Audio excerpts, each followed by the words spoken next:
أعوذ بالله من الشيطان الرجيم. بسم الله الرحمن الرحيم. أم حسبتم أن تدخلوا الجنة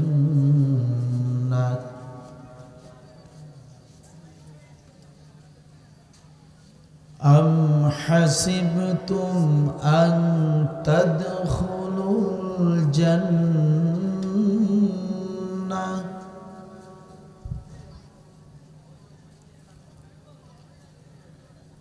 أم حسبتم أن تدخلوا الجنة ولما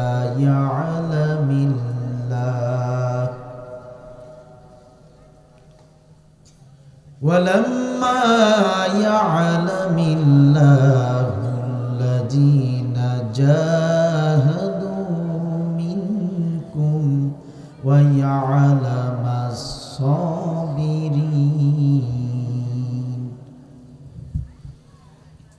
صدق الله العظيم.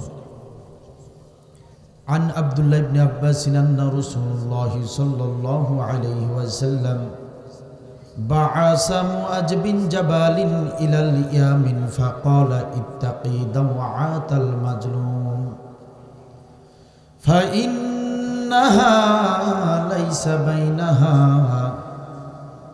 وبين الله حجاب. رواه الترمذي. وعن أبي ذر رضي الله تعالى عنه قال قلت يا رسول الله أي العمل أفضل؟ قال النبي صلى الله عليه وسلم الإيمان بالله والجهاد في سبيل الله. رواه متفق عليه. وقال تعالى في شان رسول الله صلى الله عليه وسلم إن الله وملائكته يصلون على النبي يا أيها الذين آمنوا صلوا عليه وسلموا تسليما. اللهم صل على محمد وعلى آل محمد كما صليت على إبراهيم وعلى آل إبراهيم إنك حميد مجيد.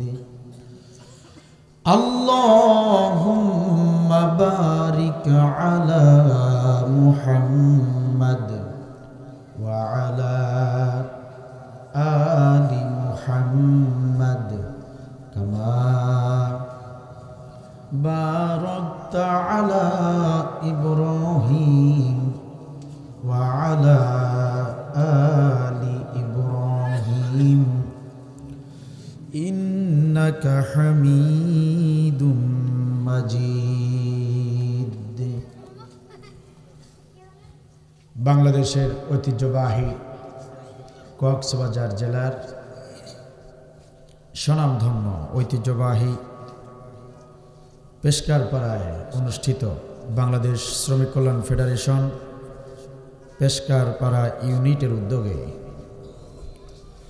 তাফসিরুল কুরআন মাহফিলের সম্মানিত সুযোগ্য মান্যবর জনাব সভাপতি, আল্লাহ তাআলা তার যে গোলামকে সভাপতি হিসেবে কবুল করেছেন, বাংলাদেশ শ্রমিক কল্যাণ ফেডারেশন 4 নং ওয়ার্ডের সম্মানিত সভাপতি জনাব মোহাম্মদ আব্দুর রহিম সাহেব, সঞ্চালনা রয়েছেন মোহতারাম জনাব রাশেদুল ইসলাম। আজকে তাফসির মাহফিলের সম্মানিত প্রধান অতিথি জনাব শামসুল আলম বাহাদুর সাহেব, কক্সবাজার জেলা শাখার বাংলাদেশ শ্রমিক কল্যাণ ফেডারেশনের সম্মানিত সভাপতি। আজকে তাফসির মাহফিলের সম্মানিত প্রধান মেহমান জনাব শহীদুল আলম বাহাদুর সাহেব, বাংলাদেশ জামায়াতে ইসলামী মনোনীত সংসদ সদস্য পদপ্রার্থী, সাবেক ভাইস চেয়ারম্যান, কক্সবাজার সদর উপজেলা পরিষদ। আজকে তাফসিরুল কোরআন মাহফিলের সম্মানিত বিশেষ অতিথিবৃন্দ, বিশেষ আলোচকবৃন্দ, আমার ডানে বামে সামনে পিছনে জাতির শ্রেষ্ঠ সন্তান, যাদের অনেকেরই ছাত্র হবার যোগ্যতা আমার নাই, নায়েবে রাসূল হযরতে উলামায়ে কিরাম, সম্মুখ উপবিষ্ট পিতৃ সমতুল্য মুরব্বিয়ানে কিরাম, কলিজার টুকরা যুবক ভাইরা, গণপ্রজাতন্ত্রী বাংলাদেশ সরকারের বিভিন্ন প্রশাসনিক কর্মকর্তা কর্মচারী বৃন্দ, sound system, decoration, multimedia, projector, monitor, YouTube চ্যানেলের সম্মানিত দায়িত্বশীল ভাইরা, এবং এই সাউন্ড সিস্টেম থেকে আমার আওয়াজ, আমার কণ্ঠ যতদূর ধ্বনিত প্রতিধ্বনিত হচ্ছে, আপনারা যারা শুনতে পাচ্ছেন, ধর্ম বর্ণ নির্বিশেষে আমি সবাইকে জানাচ্ছি অন্তরের অন্তরস্থল থেকে আন্তরিক শুভেচ্ছা এবং মোবারকবাদ।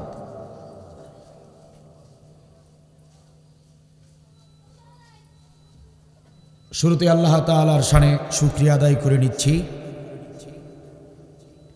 যে মহান মালিক বড় মেহেরবানি করেছেন, করুণা করেছেন, দয়া করেছেন বলেই মাজালিসুল ইলমু হিয়া রাউজাতিম মিন রিয়াদিল জান্নাহ, জান্নাতের বাগান তথা কোরআনের এই মাজলিসে আমরা উপস্থিত হতে পেরেছি, ঠিক কিনা বলেন?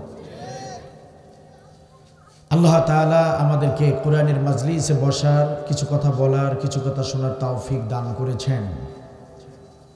আল্লাহ তাআলা আমাদেরকে শত ব্যস্ততা থেকে হেফাজত করেছেন। অনেকে আসতে চেয়েছিল, আসতে পারে নাই, বিভিন্ন ঝামেলায় পড়ে, ব্যস্ততার মধ্যে পড়ে আসতে পারে নাই। আল্লাহ তাআলা আমাদেরকে আসার সুযোগ করে দিয়েছেন। রাসূলুল্লাহ সাল্লাল্লাহু আলাইহি ওয়াসাল্লাম বলেছেন, কোরআনুল কারীমের বৈঠকে সবাই বসতে পারে না। আল্লাহ তাআলা যাদেরকে 70 বার রহমতের নজরে তাকান, আল্লাহ তাআলা তার গোলামদের থেকে যাদেরকে গুনাহ খাতা মাফ করার জন্য কবুল করেন, আল্লাহ তাআলা যাদেরকে কল্যাণের জন্য কবুল করেন, কেবলমাত্র তাদেরকেই কোরআনের মাজলিসে উপস্থিত হবার তৌফিক দান করে থাকেন। চিৎকার দিয়ে বলেন আল্লাহু আকবার। নিঃসন্দেহে আপনারা যারা আসতে পেরেছেন, বসতে পেরেছেন, আপনারা সৌভাগ্যবান। আল্লাহ তাআলা আপনাদেরকে কোরআনের ইলম অর্জন করার জন্য কবুল করেছেন। আসুন আমরা এজন্য আল্লাহ তাআলার সামনে কৃতজ্ঞতা প্রকাশ করি। আসুন আমরা হামদে বারি তাআলা পেশ করি। আসুন আমরা সবাই মিলে শুকরানা আদায় করি। সবাই মিলে বিনয়ের সঙ্গে, কণ্ঠের সঙ্গে কণ্ঠ মিলিয়ে আমরা বলছি আলহামদুলিল্লাহ। দরুদ আর সালাম সাইয়্যিদুল মুরসালিন খাতামুন নবিয়্যিন রাহমাতাল লিল আলামিন জনাবে মুহাম্মাদুর রাসূলুল্লাহ। সম্মানিত সুপ্রিয় দিনী ভাইরা, আমি সাধারণত কোরআনের মাহফিলগুলোতে ভূমিকা ছাড়াই কথা বলি। ইনশাআল্লাহ তাআলা আজকেও তার ব্যতিক্রম হবে না। আমি কোরআনুল কারীমের একটি নির্দিষ্ট আয়াত আপনাদের সামনে শুরুতেই তিলাওয়াত করেছি। সেই আয়াতকে সামনে রেখে বিশ্বের প্রসিদ্ধ তাফসির গ্রন্থগুলো থেকে বিভিন্ন মুফাসসিরদের দেয়া বিবৃতি, বর্ণনা, রেফারেন্স, ব্যাখ্যা, বিশ্লেষণ আমি আমার মতো করে সহজ ভাষায় আপনাদের সামনে সংক্ষিপ্ত আকারে পেশ করার চেষ্টা করব ইনশাআল্লাহ তাআলা। আশা করছি আজকের এই সংক্ষিপ্ত আলোচনা যদি মনোযোগ সহকারে শুনতে পারেন, অনুধাবনের সঙ্গে যদি বুঝতে পারেন, মানার যদি চেষ্টা করেন, ওয়াল্লাহি আল্লাহ নামের কসম করে বলছি, আজকের এই সংক্ষিপ্ত আলোচনা আমাদের সকলের জন্য নাজাতের উসিলা হতে পারে ইনশাআল্লাহ। এজন্য নড়াচড়া বন্ধ করতে হবে, কথা বলা বন্ধ করতে হবে, হাঁটা চলা বন্ধ করতে হবে, কোরআনের মাহফিল, কোরআনের পরিবেশ দিতে হবে। এটা পৃথিবীর অন্য কোনো মাজলিস নয়, এটা কোরআনের মাজলিস। আমাদের সামনে যে কিতাবটি রয়েছে পৃথিবীর কোনো কিতাব নয়, লাউহে মাহফুজের কিতাব। আমি বিনয়ের সঙ্গে বলেছি, আরেকটাবার বিনয়ের সঙ্গে বলব, যারা দাঁড়িয়ে আছেন সবাইকে বসতে হবে, যারা বাহিরে আছেন প্যান্ডেলের নিচে আসতে হবে, আর হাঁটা চলা আমার চোখের সামনে, স্টেজের সামনে হাঁটা চলা বন্ধ করতে হবে। আর যাদের বসার সুযোগ নাই, কোরআনের মাহফিলের চেয়েও গুরুত্বপূর্ণ কাজ থাকতে পারে, সেখানে চলে যান, কোরআনের পরিবেশ নষ্ট করবেন না। আমি প্রায় 700 কিলো রাস্তা পাড়ি দিয়ে এসেছি, আগামীকাল প্রায় 700-800 কিলো রাস্তা আবার গিয়ে এই রাতে আলোচনা শেষ করে রওনা করব ঝিনাইদহ জেলায় প্রোগ্রাম। আমি খুব সংক্ষিপ্ত আকারে মৌলিক কিছু কথা বলবো ইনশাআল্লাহ তাআলা। যাদের শোনার মতো ইচ্ছা আছে, আন্তরিকতা আছে, তারা বসুন, সুন্দর পরিবেশে বসুন, কথা বলার সুযোগ করে দিন। আমার দিকে তাকান। আমি কোরআনুল কারীমের 114টি সূরার ভেতর থেকে অতীব গুরুত্বপূর্ণ, বিশেষ মর্যাদাপূর্ণ অন্যতম একটি সূরা, সূরা আলে ইমরান। কোরআনুল কারীমের 3 নম্বর সূরা ইমরান নাজিল হয়েছে মদিনায়। 142 নম্বর আয়াত আপনাদের সামনে শুরুতেই তিলাওয়াত করেছি। আমি আবার বলছি, মুখস্থ করে নেন, সূরা ইমরান কোরআনুল কারীমের 3 নম্বর সূরা, নাজিল হয়েছে মদিনায়। এই সূরাটির 142 নম্বর আয়াত আপনাদের সামনে শুরুতেই তিলাওয়াত করেছি। সম্মানিত প্রিয় দ্বীনি ভাইরা, সূরা ইমরান এটা কোরআনুল কারীমের অন্যান্য সাধারণ সূরাগুলোর মতো কোনো সাধারণ সূরা নয়। এই কোরআনুল কারীমের সূরা ইমরান, আল্লাহ তাআলা এই সূরাটিকে অন্যান্য সূরার তুলনায় বেশি ফজিলত দিয়েছেন, মর্যাদা দিয়েছেন। সুবহানাল্লাহ বলেন। রাসূলুল্লাহ সাল্লাল্লাহু আলাইহি ওয়াসাল্লাম বলেন, কোরআনুল কারীমের 2টি সূরাকে আল্লাহ তাআলা নূর হিসেবে ঘোষণা করেছেন। কয়টি সূরা? একটি হচ্ছে সূরাতুল বাকারা, আরেকটি হচ্ছে সূরা ইমরান। এই 2টি সূরা শুধু সূরা নয়, এই 2টি সূরাকে আল্লাহ তাআলা নূর হিসেবে ঘোষণা করেছেন। চিল্লায়ে বলেন সুবহানাল্লাহ। তো এই গুরুত্বপূর্ণ, ফজিলতপূর্ণ, বিশেষ মর্যাদাপূর্ণ সূরা ইমরানের 142 নম্বর আয়াত আপনাদের সামনে আমি শুরুতেই তিলাওয়াত করেছি। এত দূর থেকে এসে কোরআনুল কারীমের হাজার হাজার আয়াত থাকতে আমি সূরা ইমরানের একটি আয়াত আপনাদের সামনে তিলাওয়াত করেছি।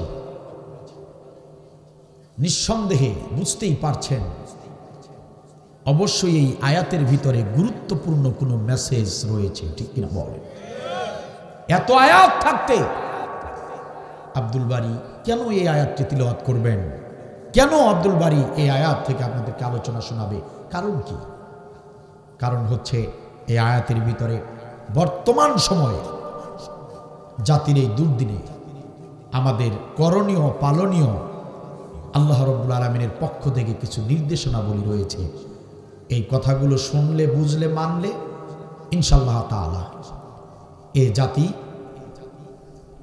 নির্যাতনের স্টিমরোলার থেকে যেভাবে আল্লাহ তাআলার কৃপায় জালিমের হাত থেকে রেহাই পেয়েছে, ভবিষ্যতের সামনের সময়গুলোতে এ জাতির ভাগ্য উন্নয়ন হবে বলে আমি মনে করি। আল্লাহ তাআলা যেন কবুল করেন, বলেন আমিন। আসেন আল্লাহ তাআলার ভাষায় আমরা শুনে নেই। আমার দিকে তাকান, এই পাশে দোকানের এই পাশে কথা হচ্ছে, ভলান্টিয়ার যারা ওদিকে যান বিনয়ের সঙ্গে তাদের আমার দিকে তাকান। আল্লাহ তাআলা কি বললেন? সূরা ইমরান 142 নম্বর আয়াত দেখেন আল্লাহ তাআলা কি বলেছেন। আম হাসিবতুম আন তাদখুলুল জান্নাহ, এই গোলামেরা তোমরা কি মনে করেছো এমনি এমনিতেই তোমরা জান্নাতে প্রবেশ করবে? আম হাসিবতুম আন তাদখুলুল জান্নাহ, তোমরা কি ভেবে নিয়েছো যে এমনি এমনিতেই তোমরা জান্নাতে ঢুকে যাবে? তোমরা কি মনে করে নিয়েছো জান্নাতটা মামার বাড়ির আবদার চাইলেই পাওয়া যাবে? তোমরা কি মনে করে নিয়েছো জান্নাতটা শ্বশুর বাড়ির মধুর হাড়ি গেলেই সেবা যত্ন শুরু হয়ে যাবে? তোমরা কি মনে করেছো জান্নাতটা মুড়ির মোয়া হাতে নিয়েই খাওয়া শুরু করে দিবে? ওয়ালাম্মা ইয়ালামিল্লাহুল লাযিনা জাহাদু মিনকুম ওয়া ইয়ালামাস সাবিরিন, অথচ আমি আল্লাহ এখনো জেনে নেইনি, আল্লাহ এখনো জেনে নেননি আল্লাযিনা জাহাদু মিনকুম, তোমরা কারা কারা জিহাদের আমল করেছো, ওয়া ইয়ালামাস সাবিরিন, আর তোমরা কারা কারা ধৈর্যের আমল করেছো। এই দুটি আমল না জেনেই না দেখেই আমি আল্লাহ তোমাদেরকে জান্নাতে প্রবেশ করাবো ভেবেছো?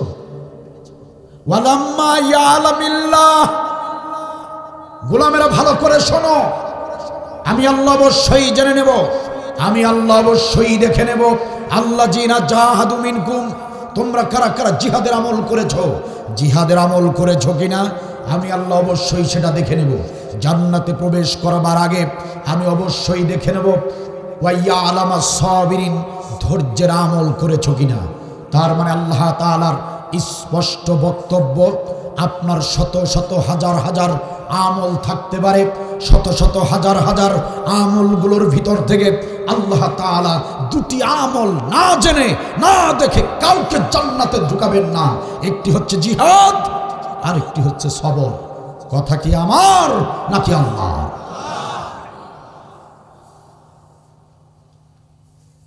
আল্লাহ তাআলা যে দৃষ্টিভঙ্গি নিয়ে কথা বলেছেন, যে অনুভূতি নিয়ে কথাগুলো বলেছেন, ঠিক সেভাবে বোঝার চেষ্টা করবেন। তোমরা তো অনেকেই মনে করেছ তোমাদের পীর সাহেব হাসরের ময়দানে সুপারিশ করে জান্নাতে নিয়ে যাবে। তোমরা তো অনেকে ভেবে নিয়েছো, আশা করে বসে আছো যে তোমাদের এমপি মন্ত্রী যাদের দল করেছিলে ওই নেতারা তোমাদেরকে জান্নাতে নিয়ে যাবে। তোমরা হয়তো অনেকে ভেবে নিয়েছো যে তোমাদের নবী মুহাম্মদ সাল্লাল্লাহু আলাইহি ওয়াসাল্লাম, আমার প্রিয় হাবিব, সে তোমাদেরকে সুপারিশ করে জান্নাতে নিয়ে যাবে। শেষ নবীর উম্মত, কালেমা যখন পড়ছো আর কিছু করার দরকার নাই, শেষ নবী ঠিকই তোমাদেরকে জান্নাতে নিয়ে যাবে, এরকমটা মনে করছো গোলাম। আসলে তা নয়।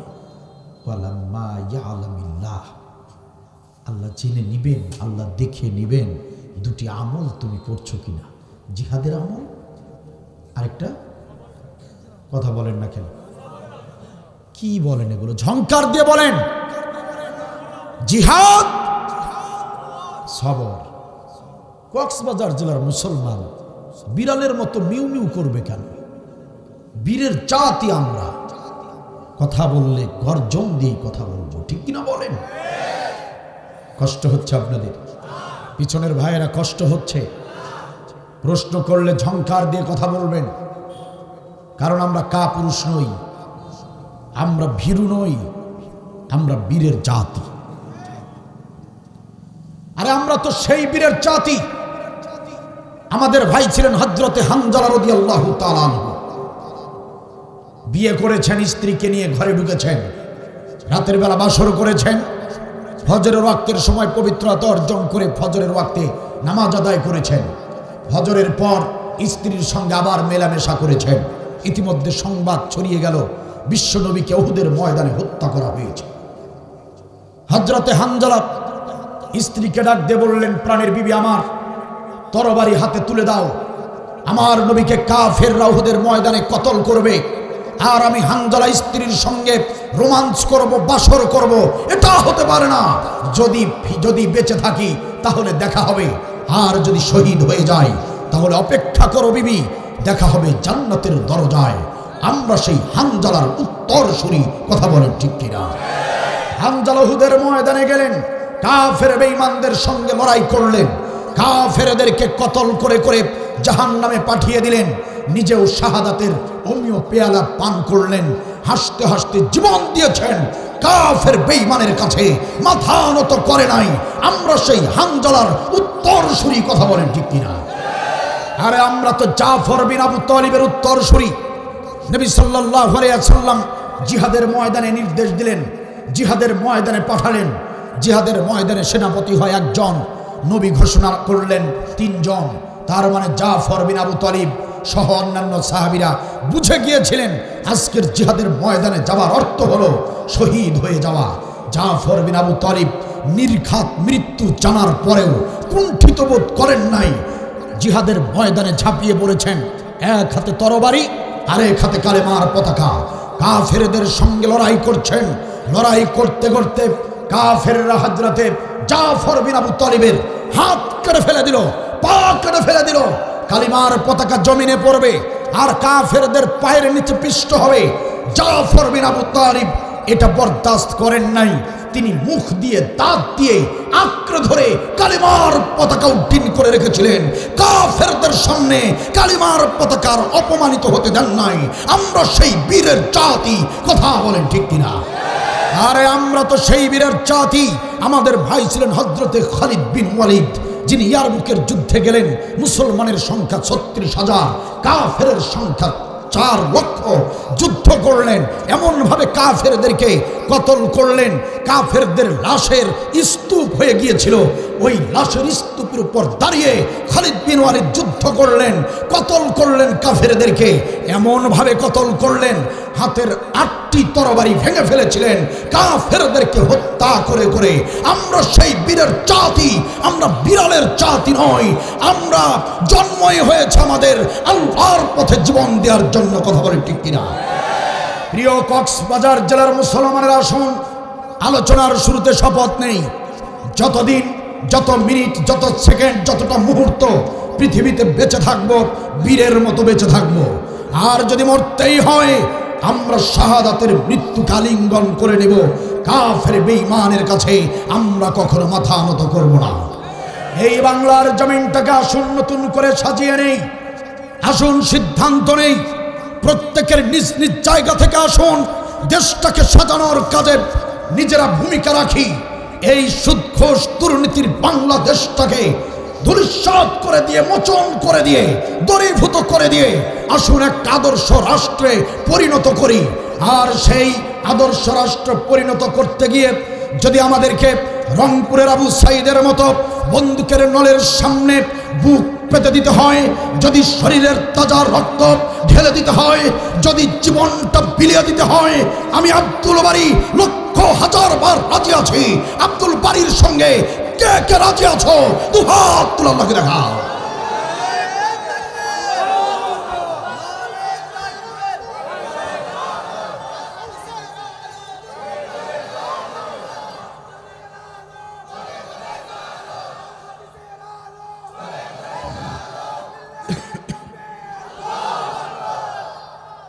মাশাআল্লাহ, জাযাকাল্লাহু খায়র।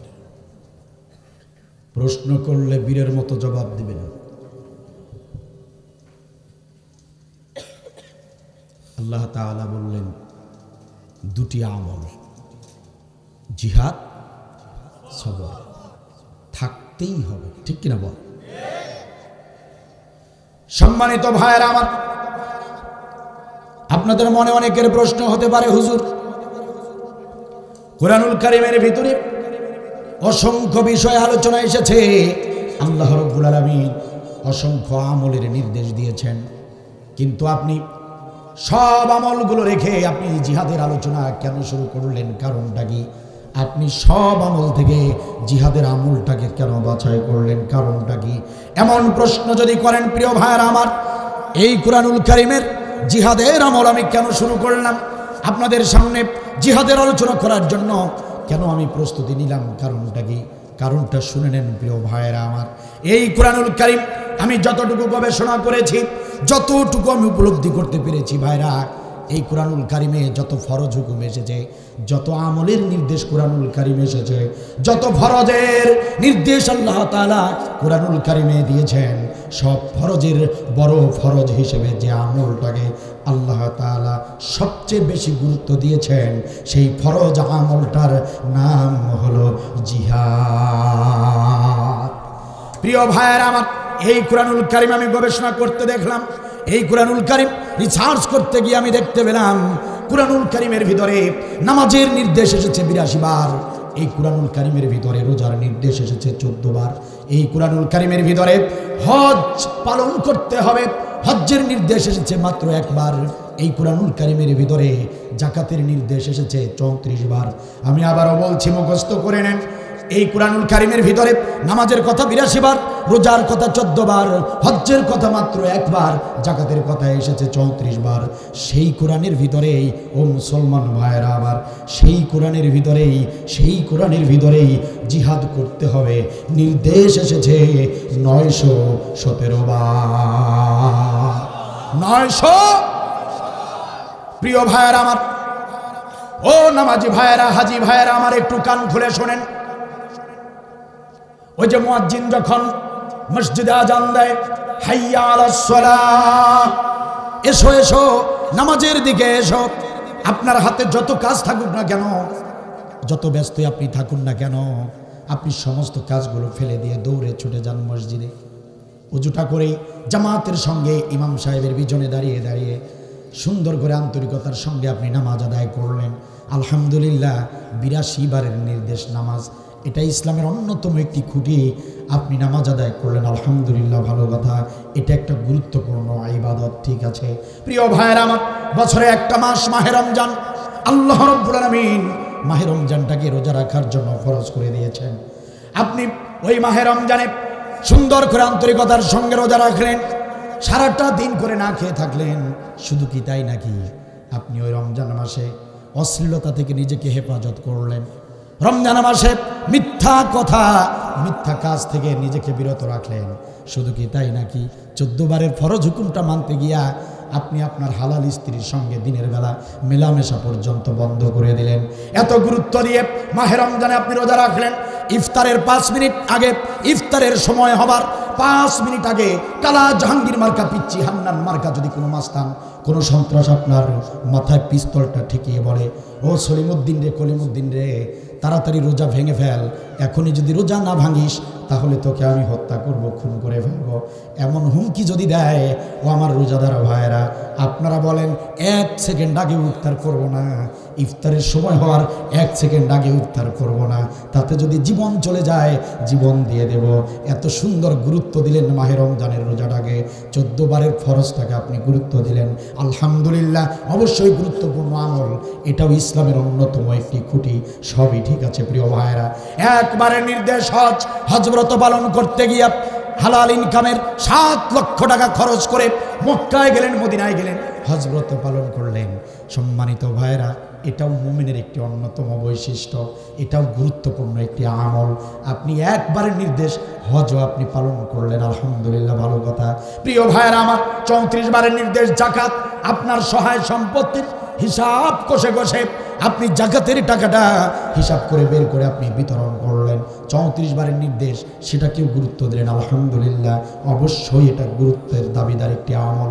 প্রিয় ভাইয়েরা আমার, একটা বার ভালো করে মনোযোগ দিয়ে শোনেন, 82 বারের নামাজকে গুরুত্ব দিলেন, 14 বারের রোজাকে গুরুত্ব দিলেন, 1 বারের হজকে গুরুত্ব দিলেন, 34 বারের জাকাতকে গুরুত্ব দিলেন। অথচ সেই কোরআনুল কারীমের ভিতরে 917 বারের ফরজ আমল, 917 বারের নির্দেশ, আয়াতে আয়াতে জিহাদ, পরতে পরতে জিহাদ, পাতায় পাতায় জিহাদ, পৃষ্ঠায় পৃষ্ঠায় জিহাদ।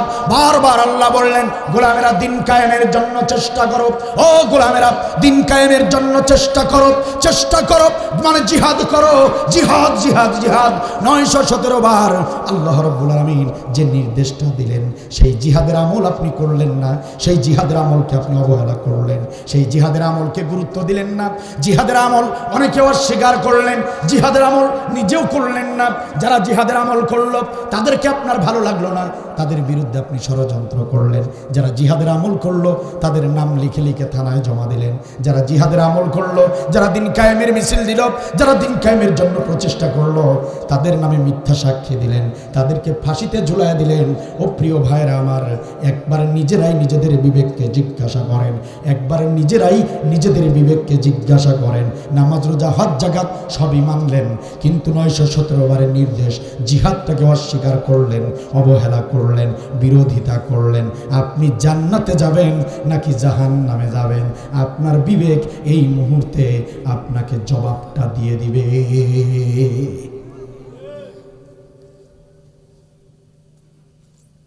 জিজ্ঞেস করছেন বিবেক কি বলে? জান্নাতে যাবেন? নামাজ, রোজা, হজ, জাকাত সব করলেন, জিহাদের বিরোধিতা করলেন, অস্বীকার করলেন, অবহেলা করলেন, জান্নাতে যাবেন? জান্নাতে যাবেন? সবাই মুখ খুলছেন না কেন? কথা কি আব্দুল বারীর নাকি আল্লাহ? বীরের মতো জবাব দিবেন। এটা কোরআনের মাহফিল। এখানে আব্দুল বারীর বাপদাদার 14 গোষ্ঠীর কথা বলার জন্য আসি নাই। আমার আল্লাহর বক্তব্য। সূরা মুহাম্মদ খুলেন। হাফেজ সাহেব আছেন না এখানে? সূরা মুহাম্মদ 1 নম্বর আয়াত। সদ্দু আন সাবিলিল্লাহি আদাল্লা আমালাহুম ওয়া সদ্দু আন সাবিলিল্লাহি আদাল্লা আমালাহুম। আল্লাহ রাব্বুল আলামিন বলেন, সদ্দু আন সাবিলিল্লাহ, আল্লাহর পথে যারা বাধা দেয়, দিন কায়েমের পথে যারা বাধা দেয়, জিহাদের পথে যারা বাধা দেয়, বিরোধিতা করে, আদাল্লা আমালাহুম, আমি আল্লাহ তাদের সমস্ত আমল বরবাদ করে দেই, ধ্বংস করে দেই। কথা কার? এই পৃথিবীর জমিনে প্রত্যেকটা জিনিসের ভেজাল আছে, প্রত্যেকটা জিনিসে ভেজাল আছে। একমাত্র কোরআনুল কারীম যেখানে ভেজাল আজ পর্যন্ত ঢুকতে পারে নাই, কিয়ামত পর্যন্ত পারবেও। কথা কার? আল্লাহর কথা 19-20 হবে, নড়াচড়া হবে? আল্লাহর স্পষ্ট কথা। কোরআনের, দ্বীনের, জিহাদের বিরোধিতা করে, ইসলামী আন্দোলনে বাধা দিয়ে কোনো ব্যক্তি জান্নাতে যেতে পারবে না। কারণ আদাল্লা আমালাহু, তার সমস্ত আমল আল্লাহ ধ্বংস করে দিবেন। কে আছেন, কে আছেন এমন 40 বছরের নামাজ সঞ্চয় করেছেন, সেই নামাজটা ধ্বংস হয়ে যাক? কে আছেন? 30 বছর ধরে রোজা রেখেছেন, এই রোজা আমলটা ধ্বংস হয়ে যাক? কে চান? আছেন কেউ? আছেন? টাকা খরচ করে নেক আমল করতে হয়েছে। টাকা ছাড়া নেক আমল করা যায়? সময় না খরচ করলে নেক আমল করা যায়? সময় শ্রম দিয়ে টাকা পয়সা উজাড় করে যে নেক আমল অর্জন করেছেন, আমার আল্লাহ বলেছেন ধ্বংস হয়ে যাবে একটা আমলের অভাবে। কয়টা আমল? একটা আমলের অভাবে হাজারো আমল আপনার ধ্বংস হবে। সেই আমলের নাম হচ্ছে জিহাদ। জিহাদ, জিহাদ ফি সাবিলিল্লাহ। চিল্লা বলুন আল্লাহু আকবার।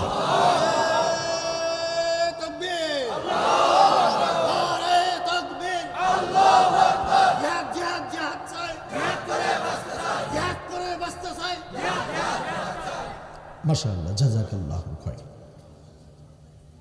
সম্মানিত ভাইয়ের আমার, এই জাতির কপালে আগুন এমনি লাগে নাই। আমার জাতির লোকেরা যতটুকু নামাজটাকে বুঝেছে, আমার এই জাতির মুসলমানেরা যতটুকু রোজা বুঝেছে, সম্মানিত ভাইয়েরা আমার, এই এতটুকু যদি জিহাদের আমলটাকে বুঝতো, এই বাংলার জমিনে পশ্চিম কালেও কোনো জালিম সরকার ক্ষমতায় আসতে পারত না।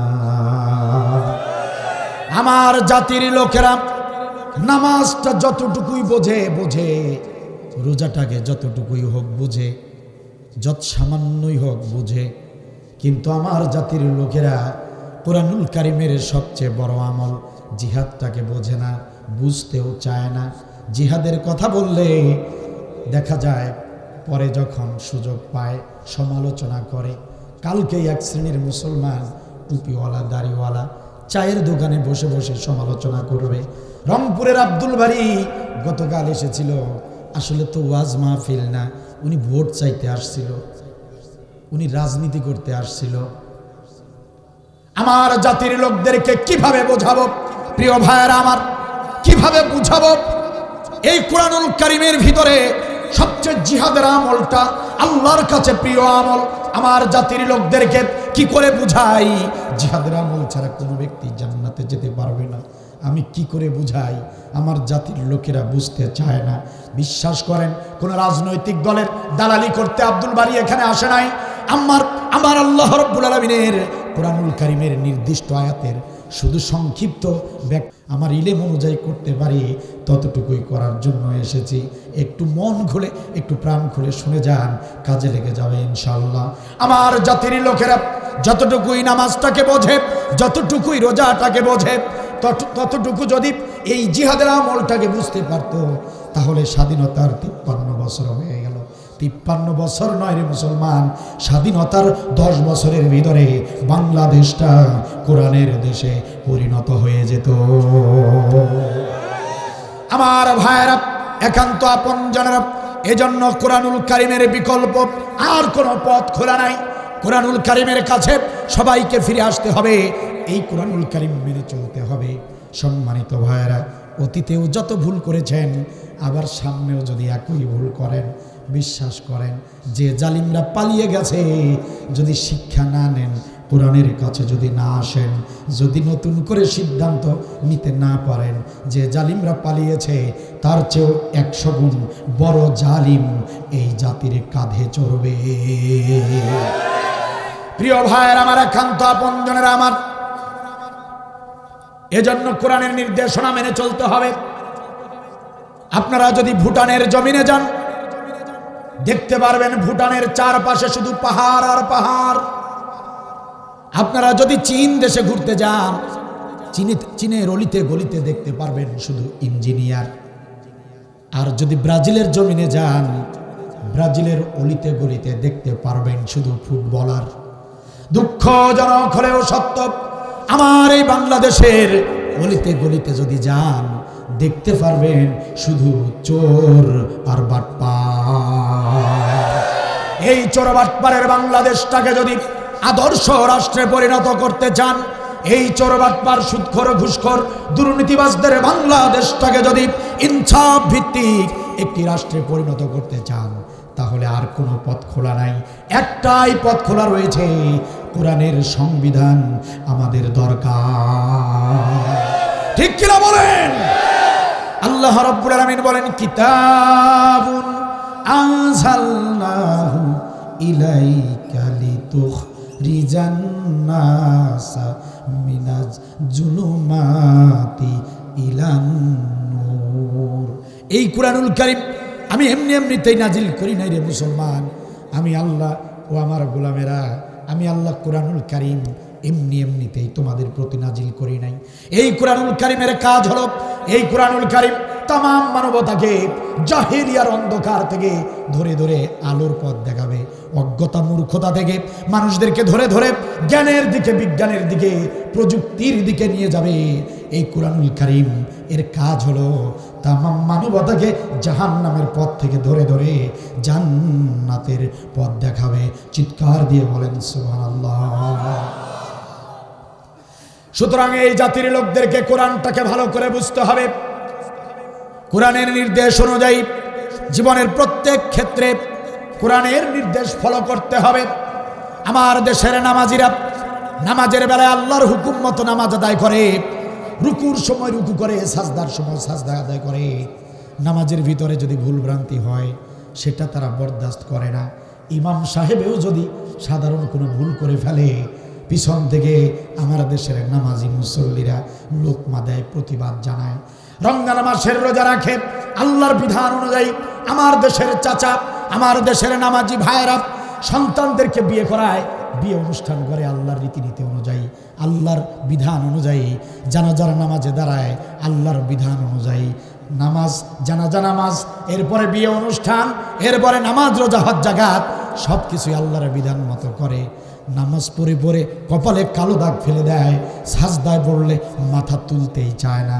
এত বড় বড় নামাজি, এত বড় বড় হাজি, একবারের জায়গায় 5 বার হজ করেছেন, এত সুন্দর আমল বুঝেন, কিন্তু নির্বাচনের যখন সময় এসে যায়, রাষ্ট্র গঠনের সুযোগ যখন এসে যায়, নেতৃত্ব বাছাইয়ের সময় যখন এসে যায়, যখন বাংলাদেশটাকে গড়বার সুযোগ এসে যায়, যখন দেশটাকে সুন্দর নেতৃত্বের হাতে তুলে দেবার সুযোগ এসে যায়, তখন ওই নামাজ পড়া, ওই নামাজি ভাই আমার, ওই 5 বারের হাজি ভাই আমার, কালো দাগ ফেলা ভাই আমার, সাজদা থেকে মাথা তুলে না, ওই ভাইরা আমার নির্বাচনের সময় আল্লাহর বিধান মানে না, আল্লাহর সুন্নাহ, আল্লাহর রসুলের সুন্নাহ মানে না, আল্লাহর বিধানকে তোয়াক্কা করে না, বৃদ্ধাঙ্গুলি দেখিয়ে সমাজের সবচেয়ে বড় মদারু, সমাজের সবচেয়ে বড় তাসারু, সমাজের সবচেয়ে বড় দুর্নীতিবাজ, সমাজের সবচেয়ে চরিত্রহীন, সমাজের সবচেয়ে খারাপ লোকটাকে সাপোর্ট দিয়া সংসদে পাঠিয়ে দেয়, যেই কারণে এই জাতির কপালে কখনোই সুখ আর শান্তি আসে নাই।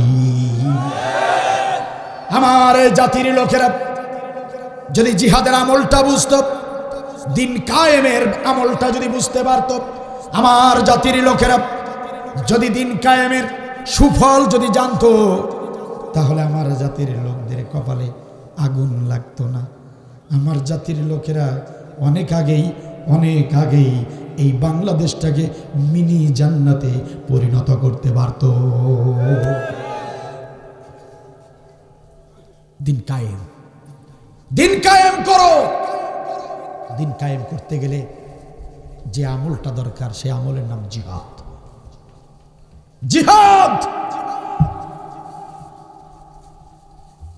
জিহাদ করতে হবে। এখন প্রশ্ন করবেন, হুজুর জিহাদটা কি? জিহাদের ব্যাখ্যাটা কি? প্রিয় ভাইয়ের আমার, গত 16টি বছর জালিম সরকার জঙ্গিবাদকে জিহাদ বুঝিয়েছে। যারাই জিহাদের আমল করেছে তাদেরকে জঙ্গি মামলা দিয়েছে। প্রায় 16টি বছর জালিম সরকার যারাই জিহাদের কথা বলেছে তাদেরকে সন্ত্রাসী বলেছে, তাদের নামে সন্ত্রাসী মামলা করেছে। যারাই দিন কায়েমের কথা বলেছে, দিন কায়েমের আন্দোলন করেছে, তাদেরকে রাজাকার বলেছে, মানবতা বিরোধী বলেছে। ঠিক কিনা বলে? যারাই জিহাদের কথা বলেছে তাদেরকে মিথ্যা প্রহসনের মামলা দিয়া এক এক করে জেলের ভিতরে ঢুকিয়েছে, ফাঁসির কাস্টে ঝুলিয়েছে। তার মানে জিহাদ মানেই জঙ্গিবাদী নাকি? জিহাদ মানেই সন্ত্রাসী কর্মকাণ্ড নাকি? জিহাদ মানেই এরকম খারাপ কোনো কাজ করা নাকি? বোমাবাজি করা নাকি? এমনটা যদি আপনাদের প্রশ্ন হয়, জবাবটা শুনেন আমার ভাইয়েরা। ওই জালিম সরকার যাই বলুক না কেন, জিহাদ মানে বোমাবাজি নয়, জিহাদ মানে জঙ্গিবাদী কর্মকাণ্ড করা নয়, জিহাদ মানে সন্ত্রাসী কর্মকাণ্ড করা নয়। জিহাদ হলো আরবি শব্দ। জিহাদ অর্থ হলো, বাংলায় বলা হয় চেষ্টা করা, ইংরেজিতে ট্রাই, বাংলায় চেষ্টা, ইংরেজিতে ট্রাই, বাংলায় চেষ্টা, ইংরেজিতে ট্রাই, আল্লাহর ভাষায় আরবিতে সেটাকে বলা হয় জিহাদ। প্রিয় ভাইয়েরা আমার, আপনারা যারা এখানে এসেছেন, যদি প্রশ্ন করি, চেষ্টা যদি না করতেন আসতে পারতেন নাকি? আসতে পারতেন? মুনাজাত যখন হয়ে যাবে, আলোচনা যখন শেষ হয়ে যাবে, চেষ্টা যদি না করেন বাড়িতে পৌঁছতে পারবেন নাকি? এই যে বসে বসে আছেন, যদি সোজা হয়ে কোমরটা সোজা করে যদি দাঁড়াতে চান, চেষ্টা করার দরকার আছে না নাই? বাসায় গেলেন, তাফসীর শোনার পরে বাসায় গেলেন, আপনাদের স্ত্রীরা আপনাদের সামনে খাবারের প্লেট দিল। প্রাণের স্বামী আমার, সন্ধ্যাবেলায় বলেছিলাম খেয়ে যাও, খেয়ে যাও, রাতের খাবার তো খেয়ে যাওনি। আবার তাফসীর মাহফিল শুনতে গিয়েছিলে, ভালো কাজ করেছ। রাত তো অনেক গভীর হয়ে গেল, এত রাতে এসেছ, তোমার জন্য খাবারগুলো হটপটের ভিতরে রেখেছি, এই যে গরম খাবার, তাড়াতাড়ি করে খেয়ে নাও। আপনাদের স্ত্রীরা আপনাদের সামনে খাবারের প্লেটটা যদি দেয়, আপনারা যদি চেষ্টা না করেন, হাত দিয়ে খাবারগুলো তুলে মুখ পর্যন্ত যদি না তোলেন, এতটুকু চেষ্টা যদি না করেন, জিবরিল আমিন এসে আপনাদেরকে খাওয়ায়া দিবে নাকি? প্রিয় কক্সবাজার জেলার মুসলমানেরা সহজভাবে বোঝার চেষ্টা করেন।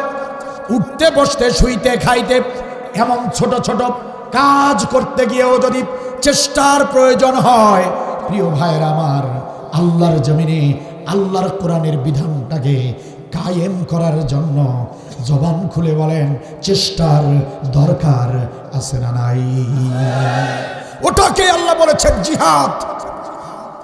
ও গোলামেরা, প্রত্যেকটা কাজের বেলায় যদি চেষ্টার প্রয়োজন হয়, তবে আমার জমিনে আমার কোরআনের বিধান কায়েম করতে হলেও ওই চেষ্টার প্রয়োজন হবে।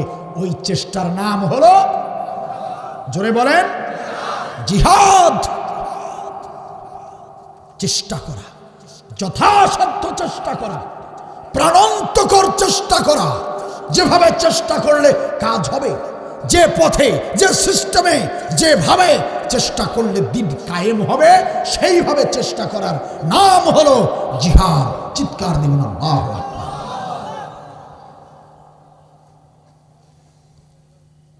আল্লামা কুরতুবী রহমাতুল্লাহি আলাইহি তিনি বলেন, আপনাদের খারাপ লাগছে মনে হয় আমার আলোচনায়? ভাই, মধু নাই, জাদু নাই, কোনো গান নাই, ফান নাই, কমেডি নাই, হাসাহাসি নাই, নাচানাচি নাই। আমার আলোচনা শুনতে হলে ধৈর্যের প্রয়োজন আছে। কথা হবে কঠিন থেকে কঠিনতর, তিক্ত থেকে তিক্তকর। কারণ আমি কোরআনের মঞ্চগুলোকে বিনোদনের মঞ্চ মনে করি না। আমি ঠিক সেভাবে গুরুত্ব দিয়ে কোরআনের কথাগুলো বলতে চাই যেভাবে আল্লাহ গুরুত্ব দিয়েছে। এজন্য আলোচনা শুনতে একটু কষ্ট হবে, ধৈর্য ধরতে হবে। যারা ঈমানদার, এই আলোচনা শুনলে তাদের ঈমান বেড়ে যাবে ইনশাআল্লাহ। আর যাদের ভিতরে নিফাকি রয়েছে, যাদের অন্তরে পুতুলের মা বাস করে, পুতুলের মা তো চেনেন না আপনারা, আমাকে পুতুলের মাকে চেনেন না? যাদের অন্তরে পুতুলের মা বাস করে, তাদের কাছে আলোচনা ভালো লাগবে না, লাগতে পারে না। ওদের অন্তরে নিফাকি রয়েছে। এই আলোচনা যত চলবে, তাদের কলিজা তত জ্বলবে। যারা মুনাফিক, তাদের এই আলোচনা ভালো লাগবে না, লাগতে পারে না। নবীর আলোচনা মক্কার জমিনের জালিমদের ভালো লাগে নাই, কাফের বেঈমানদের ভালো লাগে নাই। আব্দুল বারী, সলিমুদ্দিন, কলিমুদ্দিনের আলোচনা সবার ভালো লাগবে, প্রশ্নই আসে না, ঠিক কিনা বলে? আল্লামা ইমাম কুরতুবী রহমাতুল্লাহি আলাইহি বলেন, কোন ব্যক্তির যদি হাত কেটে ফেলা হয়, তাকে বাঁচানো যায়। কোন ব্যক্তির যদি দুটি হাত কেটে ফেলা হয়, বাঁচানো যায় কি যায় না?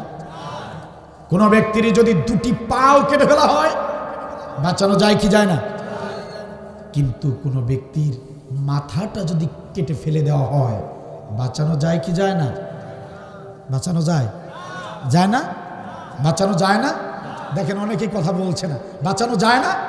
মাথা কেটে ফেললে বাঁচানো যায়, মানুষের মাথা কেটে ফেললে বাঁচানো যায়। ইমাম কুরতুবী রাহমাতুল্লাহি আলাইহি বলেন, মানুষের মাথা কেটে ফেললে যেমন মানুষকে বাঁচানো যায় না, ইসলাম থেকে, মুসলমানদের থেকে জিহাদের আমল কেটে ফেললে ইসলামকে বাঁচানো যায় না। মানুষের যেমন মাথা, ইসলামের তেমন জিহাদ। আজকে বিশ্বের জমিনে মুসলিম জাতি জিহাদের আমলটাকে ভুলে যাবার কারণে আজকে ইসলাম মূর্ছ অবস্থায়। আজকে ইসলামকে বাঁচানো কষ্ট হয়ে গিয়েছে। বিশ্বের প্রত্যেক জনপদে জনপদে ইসলামের উপর নির্যাতন চলছে, ঠিক কিনা বল? আরে আমাদের বিশ্বনবী সাল্লাল্লাহু আলাইহি সাল্লামের সাহাবীরা, তারা জীবন দেয়াকে ভালোবাসতেন। কথা কি বুঝতেছেন? জিহাদের ময়দানে যাওয়াটাকে তারা ভালোবাসতেন। আর আমরা বর্তমান সময়ের মুসলমানেরা জীবন বাঁচানোটাকে বেশি ভালোবেসে ফেলেছি। মুসলিম জাতি যতদিন জীবন দেয়াকে পছন্দ করেছে, ততদিন এই মুসলিম জাতি গোটা বিশ্বে রাজত্ব করেছে। এই মুসলিম জাতি যখনই জীবনের প্রতি মায়া করেছে, নিজের জীবনকে বাঁচানো ফরজ মনে করেছে, তখনই এই মুসলিম জাতি কাফের বেঈমানদের পায়ের নিচে পিষ্ট হতে চলেছে। কথা বলেন ঠিক কিনা? জিহাদ, জিহাদ। আল্লাহ বলেন জিহাদ করো। জিহাদ হলো সবচেয়ে গুরুত্বপূর্ণ আমল। যেখানে প্রিয় যুবক ভাইরা শোনেন, যেখানে জিহাদের কথা এসেছে কোরআনে, সেখানে জাহান্নামের আগুন হারাম করে দেওয়ার ঘোষণা এসেছে। যেখানে জিহাদের বক্তব্য এসেছে, সেখানে গোলামদের গুনাহ মাপের ঘোষণা এসেছে। যেখানে জিহাদের কথা এসেছে, সেখানে জান্নাতের বর্ণনা এসেছে। এই জিহাদের আমল, এই মুসলিম জাতি কেন করে না? এই জিহাদের আমল কেন পছন্দ করে না? আমার বুঝে আসে না। যে জিহাদের আমলের জন্য নবীর সাহাবীরা পাগলের মতো ছিল, সেই জিহাদের আমলকে আপনি আমি ঘৃণা করছি। অথচ আমাদের চোখের সামনে এই দেশের হক্কানি আলেমরা জিহাদের পথে থেকে শাহাদাত হাসি মুখে গ্রহণ করলেন, তারপরে আমাদের চোখ খুলছে না। এটা বড় দুর্ভাগ্যজনিত কারণ, ঠিক কিনা বলেন? কারণ কি? আমাদের দেশের ইসলামী আন্দোলনের কয়েকজন নেতাকে ফাঁসিতে ঝুলানো হয়েছে। অপরাধ মানবতা বিরোধী অপরাধ নয়, ওগুলো কোন অপরাধ নয়, ওগুলো অজুহাত। আমার আল্লাহ বলেছেন, ওয়ামা নাকুমু মিনহুম ইল্লা আইয়ুমিনু বিল্লাহিল আজিজিল হামিদ। আল্লাহ বলছেন, ওই দিন কায়েমের আন্দোলন যারা করে, ওদেরকে মেরে ফেলার, নির্যাতন করার কারণটা হলো, আসল কারণ হলো ওরা সপ্রশংসিত আল্লাহর প্রতি ঈমান এনে ঈমানি দায়িত্ব নিয়ে দিন কায়েমের চেষ্টা করেছে। এটাই হলো তাদের সবচেয়ে বড় অপরাধ। এটাই হলো সবচেয়ে বড় অপরাধ। তা যদি না হয়, যাদেরকে মানবতা বিরোধী বলে, রাজাকার বলে ফাঁসিতে ঝুলানো হলো, সম্মানিত ভাইরা, তারা যদি রাজাকার হবার কারণে ফাঁসিতে ঝুলেছে, নির্যাতন চলেছে, তাহলে আমাদের যাদের স্বাধীনতার পরে জন্ম, আমাদের উপর নির্যাতন কেন হলো? আমরা কি রাজাকার? কথা বলেন না কেন? বুঝেন না কথা? আমার জন্ম 1992, আমাকে কয়েকবার জেল খাটতে হয়েছে। আমাকে চোখ বেঁধে থানার ওসি বারবার জিজ্ঞাসাবাদ করেছে, হুজুর আপনার কাছে কয়টা অস্ত্র আছে? আরে আমাদের কাছে অস্ত্র আছে, এটা তো শয়তানেও বিশ্বাস করবে না। তাহলে আমরা তো স্বাধীনতার পরের প্রজন্ম, তাহলে আমাদের উপর নির্যাতন কেন করা হলো? তার মানে স্পষ্ট বোঝা গেল, আসলে রাজাকার এগুলো কিছু নয়। জিহাদের কথা যারাই বলবে, জিহাদের আমল যারাই করবে, তাদের উপরে বাতিলরা নির্যাতন চালাবে। এটাই হলো চূড়ান্ত বাস্তব। কথা বলেন ঠিক কিনা? আপনারা জানেন, যে কাজ যত বেশি রিস্ক, ওই কাজের প্রতিদান, পুরস্কারও তত বড়। যে কাজটা যত কঠিন, ওই কাজের মজুরিও অনেক বেশি। গোটা কোরআন জুড়ে সবচেয়ে রিস্কি আমল হলো জিহাদ। জীবন নাশের আশঙ্কা আছে জিহাদের আমল। আপনি নামাজ পড়তে গেলে জীবন নাশের আশঙ্কা নাই, আপনি রোজা রাখলে জীবন নাশের আশঙ্কা নাই, ফাঁসিতে ঝুলার কোনো আশঙ্কা নাই। কিন্তু জিহাদ এমন রিস্কি আমল, আপনি জিহাদের আমল করতে শুরু করবেন, সামিল হবেন আজ, আপনি সামিল হবার সঙ্গে সঙ্গে এই দিন থেকে আপনার বিরুদ্ধে শত্রু জন্ম হতে থাকবে, শত্রু পয়দা হতে থাকবে, শত্রুর অভাব হবে না, চারদিকে শুধু আপনার শত্রু জন্মাবে। কারণ জিহাদের আমল কাফের, বেঈমান, মুনাফিক যারা, তারা বরদাস্ত করে না, করতে পারে না। কথা আমার নয়, বলেছেন আল্লাহ তাআলা, ওয়াল্লাযী আরসালা রাসূলাহু বিল হুদা ওয়া দীনিল হাক্কি লিইয়ুযহিরাহু আলাদ দীনি কুল্লিহি ওয়ালাউ কারিহাল। আল্লাহ বলছেন, মুশরিক যারা, কাফের যারা, তারা এই আমলটা কিছুতেই বরদাস্ত করবে না। আপনারা নামাজ পড়বেন, আপনাদেরকে ঘন ঘন তারা সালাম জানাবে। রোজা রাখবেন, ইফতারের দাওয়াত দিবে, ইফতার পার্টিতে মোনাজাত করার অফার জানাবে। আপনি হজ করবেন, শাহজালাল এয়ারপোর্টে গিয়ে অভ্যর্থনা জানাবে। আপনি যাকাত দিবেন, আপনার ছবি পত্রিকায় সুন্দর করে নাম পরিচয় সহ সুন্দর করে জাতির সামনে আপনাকে তুলে ধরবে। মান ইজ্জত বাড়িয়ে দেবে। কিন্তু যদি জিহাদের আমল করেন তখন আপনি আর সম্মানিত হবেন না, আপনি তখন তাদের কাছে হয়ে যাবেন ঘৃণিত। প্রিয় ভাইয়েরা আমার, এজন্য আল্লাহ রাব্বুল আলামিন বলেন, ও গোলামেরা, সারা দুনিয়ার মানুষ তোমাদেরকে ঘৃণা করতে পারে, জিহাদের আমল করবার কারণে পৃথিবীর সব মানুষেরা, দিন কায়েমের আন্দোলন করার কারণে পৃথিবীর সব জালিমেরা, পৃথিবীর সব মানুষেরা তোমাকে থুথু দিতে পারে, তোমাকে গালি দিতে পারে, কিন্তু আমি আল্লাহর ঘোষণা হলো, তুমি গোলাম যদি জিহাদের আমল করো, সারা পৃথিবী জুড়ে তুমি গোলাম আমার সবচেয়ে প্রিয় মানুষ। চিৎকার দিয়ে বলেন সুবহানাল্লাহ। ইন্নাল্লাহা ইউহিব্বুল্লাযীনা ইউকাতিলুনা ফি সাবিলিহি সাফফান কান্নাহুম বুনিয়ানুম মারসুস। আল্লাহ তাআলা বললেন, ইন্নাল্লাহা, নিশ্চয় আল্লাহ, ইউহিব্বুল্লাযীনা, ওই গোলামদেরকে ভালোবাসেন। কোটি কোটি গোলামদের ভিতর থেকে ওই গোলামকে আল্লাহ রাব্বুল আলামিন ভালোবাসেন, ওই গোলামকে আল্লাহ রাব্বুল আলামিন পছন্দ করেন, ওই গোলামকে আল্লাহ রাব্বুল আলামিন মহব্বত করেন। ইউকাতিলুনা ফি সাবিলিহি, যে গোলাম দিন কায়েমের জন্য লড়াই করে, যে গোলাম দিন কায়েমের জন্য সংগ্রাম করে, আল্লাহ বলেন ওই গোলামকে আমি আল্লাহ সবচেয়ে বেশি ভালোবাসি। কথা কার? হাদিস কি? হাদিসেও জাল থাকতে পারে না? ভেজাল থাকতে কোরআনে আছে। কথা কার? এ গোলাম, সারা পৃথিবীর মানুষ তোমার মুখে থুথু দিতে পারে, কিন্তু আমি আল্লাহ বলছি তুমি আমার প্রিয়। কার প্রিয়? তো আপনি আল্লাহর প্রিয় হতে চান না পুতুলের মায়ের প্রিয় হতে চান? আপনি আল্লাহর প্রিয় হতে চান নাকি পৃথিবীর মানুষগুলোর প্রিয় হতে চান? যদি আল্লাহর প্রিয় হতে চান, কোনো অপশন নাই, জিহাদের আমল করতে হবে। কিসের আমল? জিহাদের আমল। ওই যে আমাদের বাংলাদেশের হক্কানি আলেমরা যারা শাহাদাতের দরজায় হাসতে হাসতে অমিও পেয়ালা পান করেছেন, কেন, কিভাবে সম্ভব হলো? 2 ঘন্টা পর যাকে ফাঁসিতে ঝুলানো হবে, আরে মিয়া 2 ঘন্টা পর যাকে ফাঁসিতে ঝুলানো হবে, সে কিনা বলে যে তাহলে একটু ঘুমিয়ে নেই। প্রহরী এসে বলেছে 2 ঘন্টা পর আপনার ফাঁসি, আর উনি বলে যে 2 ঘন্টা সময় যেহেতু আছে একটু ঘুমিয়ে নেই। এই কথা আমি বলছি, আপনারা শুনছেন, এভাবে বুঝতে পারবেন না। একটা সময় বাড়িতে বা নির্জন একটা জায়গায় একাকী চোখ বন্ধ করে ভেবে দেখবেন, এই কথাটা সাধারণ কোনো কথা নয়।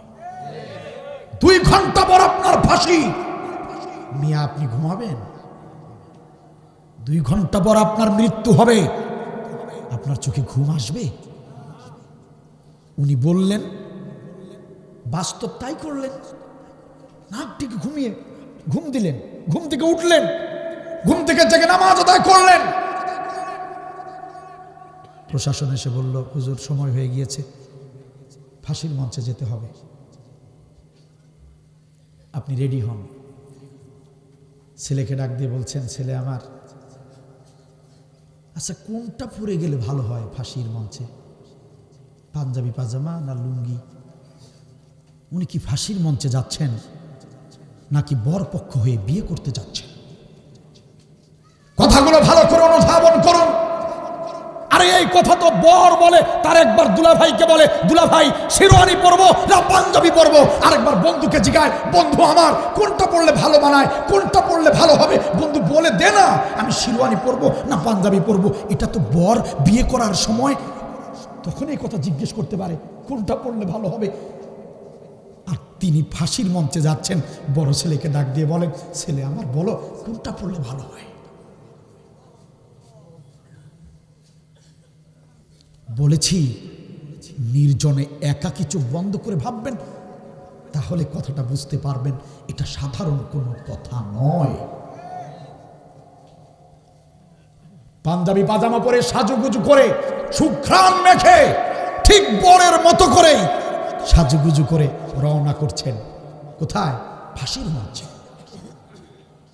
হাতে হাতে অ্যান্ড্রয়েড ফোন আছে আপনাদের, বাড়িতে বাড়িতে অ্যান্ড্রয়েড ফোন আপনাদের।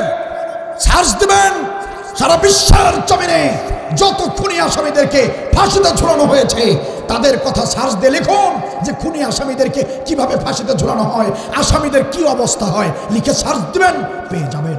খুনি আসামিদের ফাঁসির যখন অর্ডার হয়ে যায় 2 মাস পরে ফাঁসি, যেদিন শোনে আসামি তার ফাঁসি হবে সেদিন থেকে সে পাগল হয়ে যায়।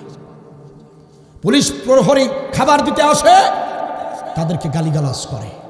বাড়ির লোকেরা আসে, তাদেরকে গালিগালাজ করে। তোরা আমাকে মেরেছিস, তোরা টাকা খরচ করিসনি। কথা কি বুঝতেছেন?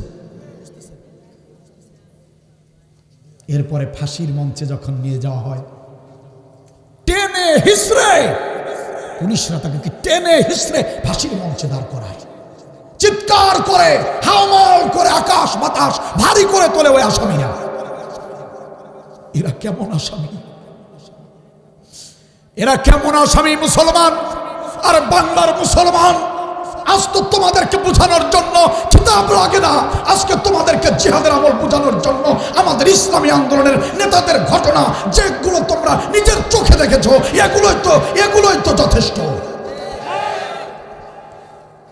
এরা কেমন আসামি? সেজে গুজে চলছেন, টানতে হলো না, ধরতে হলো না। যারা নিতে এসেছেন তার পিছনে পড়ে যাচ্ছেন, তিনি জোরে জোরে হেঁটে যাচ্ছেন। সুবহানাল্লাহ বলবেন না? ফাঁসির মঞ্চের কাছে গিয়েছেন যখন, জল্লাদ ডাক দিয়ে বলেছে, হুজুর মাথাটা একটু নিচু করেন। ফাঁসিতে ঝুলানোর আগে কিছু নিয়ম কানুন আছে, কালো জম টুপি পরাতে হয় হুজুর, তারপরে হাত বাঁধা হয় পিছনে, এরপরে পা বাঁধা হয়। একটু মাথাটা নিচু করেন, জম টুপি পরিয়ে দেব।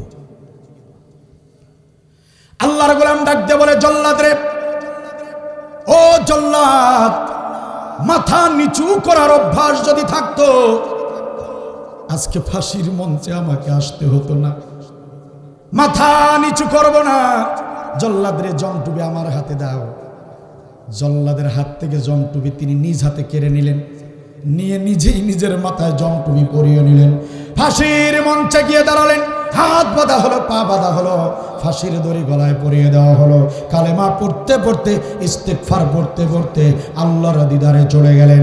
ও আমার ভাইয়েরা, কেমনে সম্ভব একজন মানুষ কেমনে এভাবে মৃত্যুকে আলিঙ্গন করতে পারে?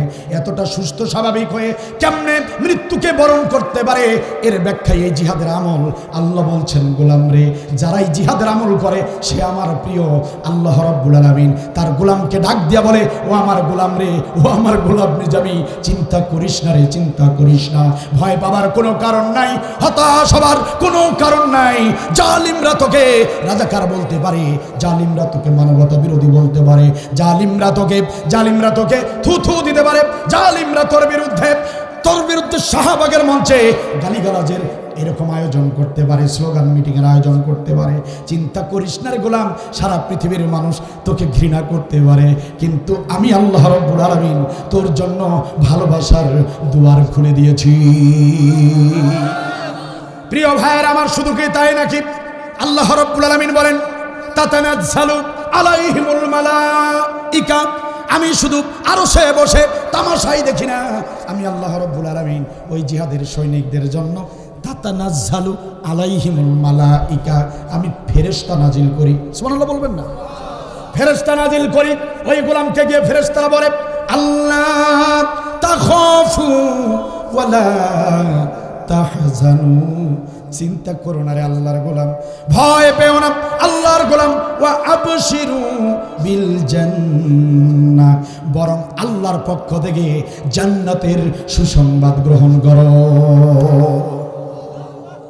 রাসূলুল্লাহ সাল্লাল্লাহু আলাইহি ওয়াসাল্লাম বলেন, যখন বাতিল শক্তি, জালিম শক্তি কোনো ব্যক্তিকে হত্যা করে, জিহাদের অপরাধে, দিন কায়েমের অপরাধে যখন কাউকে কোনো জালিম শক্তি হত্যা করে, ঠিক মৃত্যুর পূর্ব মুহূর্তে ফেরেশতারা ওই গোলামের কাছে চলে যায়, আল্লাহর গোলামের সামনে গিয়ে বলে, আল্লাহর গোলাম রে, একটুও তুমি দুর্বল হয়েও না, দুর্বল হয়েও না রে আল্লাহর গোলাম, দুর্বল হয়েও না।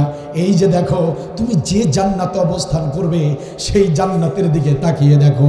যখন এই আল্লাহর গোলাম জান্নাতের দিকে তাকায়, ফেরেশতারা যখন জান্নাতটা তার চোখের সামনে তুলে ধরে, ওই আল্লাহর গোলাম জান্নাতের দিকে তাকায়।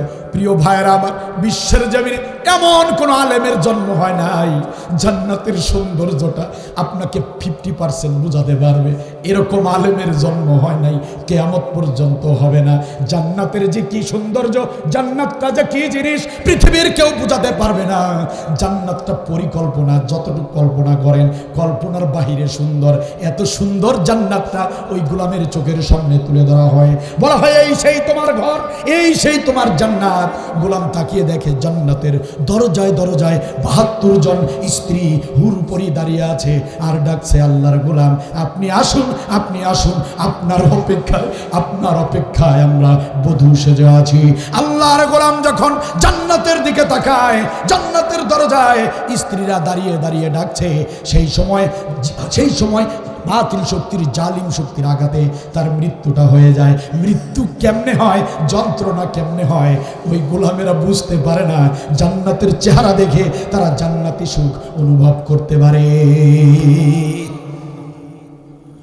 এজন্য শাহাদাত জিহাদের সৈনিকদের জন্য সহজ, মৃত্যু তাদের কাছে মৃত্যু নয়, মৃত্যু তাদের কাছে মৃত্যু নয়। আল্লাহর ভালোবাসা যদি একবার পেয়ে যান, ওগুলো মৃত্যু টিত্যু আপনার কিচ্ছু যায় আসে না। আর আল্লাহর ভালোবাসা পেতে হলে একটাই আমল, জিহাদ। জিহাদ কিসের ভয় করেন কক্সবাজার জেলার মুসলমানেরা?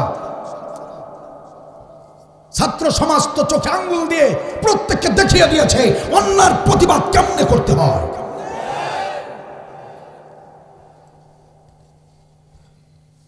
আরে আল্লামা সাইদের মতো লোক, তিনি যদি জিহাদের আমল করতে গিয়ে শহীদ হতে পারেন, আমার মতো আব্দুল বারী 1000টা মরে গেলে কি আমার ক্ষতি হবে? আল্লামা সাইদ রহমাতুল্লাহ আলাইহির মতো লোক শেষ পর্যায়ে এসে, ক্ষমতার শেষ পর্যায়ে এসে ভারতের পরিকল্পনায়, নীল নকশায় তাকে হত্যা করা হলো। তিনি অসুস্থ হননি, অসুস্থতার সংবাদ মিডিয়াতে ছড়ানো হয়েছে, তাকে মিথ্যা কথা বলে মেডিকেল আনা হয়েছে। এটা ছিল ভারতের পরিকল্পনা, কারণ গোটা পৃথিবীতে একজন মানুষ তার সারাটা জীবন ভারতের বিরুদ্ধে স্পষ্ট বক্তব্য দিয়েছেন, তিনি আর কেউ নন, তিনি আল্লামা সাইদি রহমাতুল্লাহি আলাইহি। ভারতের চূড়ান্ত শত্রু, সবচেয়ে বড় শত্রু ছিল বাংলাদেশের আল্লামা সাইদি। এজন্য তারা রয়ের প্ল্যান অনুযায়ী, তারা যখন বুঝতে পেরেছে যে জালিম সরকার টলমলো খাচ্ছে, যে কোনো সময়, যে কোনো বছর, সামনে আবার নির্বাচন চলে আসবে, যে কোনো বছর এ ক্ষমতা থেকে পতন হয়ে যেতে পারে, এই জন্য ভারত সরকার ভেবেছে দ্রুতই আল্লামা সাইদিকে সরিয়ে ফেলা হোক। ভারত সরকারের নির্দেশে বাংলাদেশের জালিম সরকার, আমাদের কোরআনের পাখি, আমাদের নয়নমণি, আমাদের কলিজার টুকরা, তাকে ইনজেকশন পুশ করে হত্যা করেছে। কথা ঠিক। অপরাধ ছিল জিহাদ, অপরাধ একটাই, দিন কায়েমের আন্দোলন করা। আজকের কক্সবাজার জেলার মুসলমানদের সাথে নিয়ে আজকের এই তাফসীর মাহফিল থেকে অন্তর্বর্তী সরকারকে আমরা জানাতে চাই,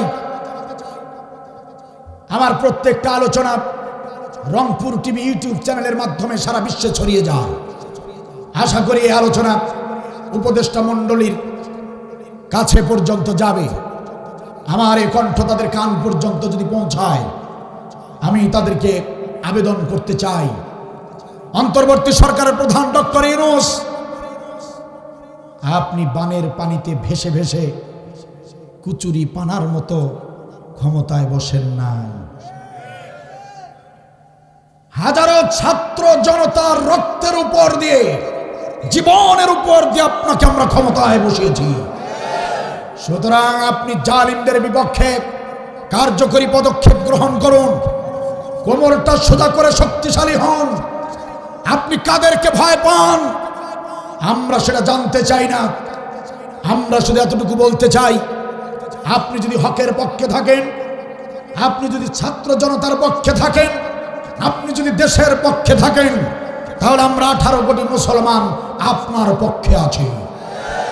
আমরা স্পষ্ট ভাষায় ডক্টর মোহাম্মদ ইউনূসকে জানাতে চাই, এই 92 ভাগ মুসলমানের জমিনে কারো হত্যার বিচার হবে কি হবে না তা নিয়ে আমাদের মাথা ব্যথা নাই, কিন্তু আল্লামা সাঈদী হত্যার বিচার এই বাংলার জমিনে হতেই হবে, এটা আমাদের প্রাণের দাবি। আমরা কোন দলের পক্ষ থেকে নয়, আমরা কোন গোষ্ঠীর পক্ষ থেকে নয়, আমরা সাধারণ তৌহিদি মুসলমানরা এই আবেদন জানাচ্ছি, ঠিক কিনা বলেন? আমরা বলতে চাই, ডক্টর ইউনূস শুনুন, আল্লামা সাঈদী হত্যার সঙ্গে জড়িত ওই ব্যারিস্টার সুমন যেন কিছুতেই জামিনে মুক্ত না হয়, সে ব্যাপারে আপনাকে সজাগ থাকতে হবে। আমরা বলতে চাই, ডক্টর ইউনূস, আল্লামা সাঈদীকে যে ডাক্তারের তত্ত্বাবধানে রাখা হয়েছিল, ওই ডাক্তার জামান কিছুতেই যেন বাংলার জমিন ছেড়ে পালিয়ে হিন্দুস্তানে যেতে না পারে, এ ব্যাপারে আপনাকে সজাগ থাকতে হবে। আল্লামা সাঈদী হত্যার আসামিরা যদি এই বাংলার জমিন ছেড়ে পালিয়ে যায়, আমরা ঘরে বসে থাকবো না। আমরা কৃষি ক্ষেত ছেড়ে দিয়ে, আমরা আমাদের চাকুরি বাকুরি ছেড়ে দিয়ে, আমাদের ব্যবসা বাণিজ্যের তালা দিয়ে রাজপথে যেতে বাধ্য হব। আল্লামা সাঈদী হত্যার আসামিরা যদি রেহাই পেয়ে যায়, আমরা রাজপথে দাঁড়াবো, সারা বাংলার জমিন দাউ দাউ করে চলবে। আল্লামা সাঈদী হত্যার বিচার না হওয়া পর্যন্ত আমরা কেউ বাড়িতে ফিরবো না, সেদিন কেউ বাড়িতে ফিরবো না। কারা কারা একমত? দুহাত তুলে আল্লাহকে দেখা।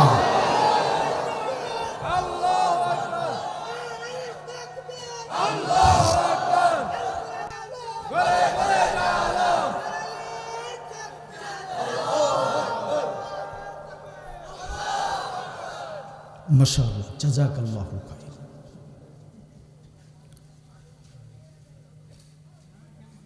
যারা অন্যায়ের প্রতিবাদ করেছে, তারা ছোট্ট দাবি নিয়ে মাঠে নেমেছিল, আর পুতুলের মাথাদেরকে রাজাকারের বাচ্চা বানাইয়া দিল। আল্লাহ কয়, তুই রাজাকারের গুটি খেলে খেলে আলেমদেরকে হত্যা করেছিস, ওই গুটির চালেই তোকে পতন করব। আর দুটো দিন পরে যদি 5 আগস্টের জায়গায় 7 আগস্ট যদি তাদের পতন হতো, এদেশের প্রত্যেক থানায় থানায় ছাত্রদের লাশের স্তূপ জমা হয়ে যেত। ওরা ছাত্র মেরে চেয়েছিল থাকতে ক্ষমতায়, ওরা আলেম মেরে চেয়েছিল থাকতে ক্ষমতায়, থাকিতে পারে নাই। আলেমরা পালায় না, জালেম পালায়। আলেমরা তো পালায় না, জালেম পালায়। ঠিক কিনা বলেন? আমার দেশের জনগণ 5 আগস্টে হয়ে গেল জালিমের পতন। আমার দেশের জনগণ 5 আগস্টে হয়ে গেল জালিমের পতন। ওরা ছাত্র মেরে চেয়েছিল থাকতে ক্ষমতায়, ওরা আলেম মেরে চেয়েছিল থাকতে ক্ষমতায়, থাকিতে পারে নাই। আলেমরা পালায় না, জালেম পালায়। আলেমরা তো পালায় না, জালেম পালায়। কথা বলে না। সময় ছিল 45 মিনিট, গণভবন না ছাড়িলে হইতো রে ফিনিশ। ঠিক কিনা বলেন? সময় মাত্র 45 মিনিট, গণভবন না ছাড়িলে হইতো রে ফিনিশ। ইঁদুরের গর্ত নাই, পালাবে কোথায়? সাইদি হুজুর বলছিলেন না, কি বলছিলেন?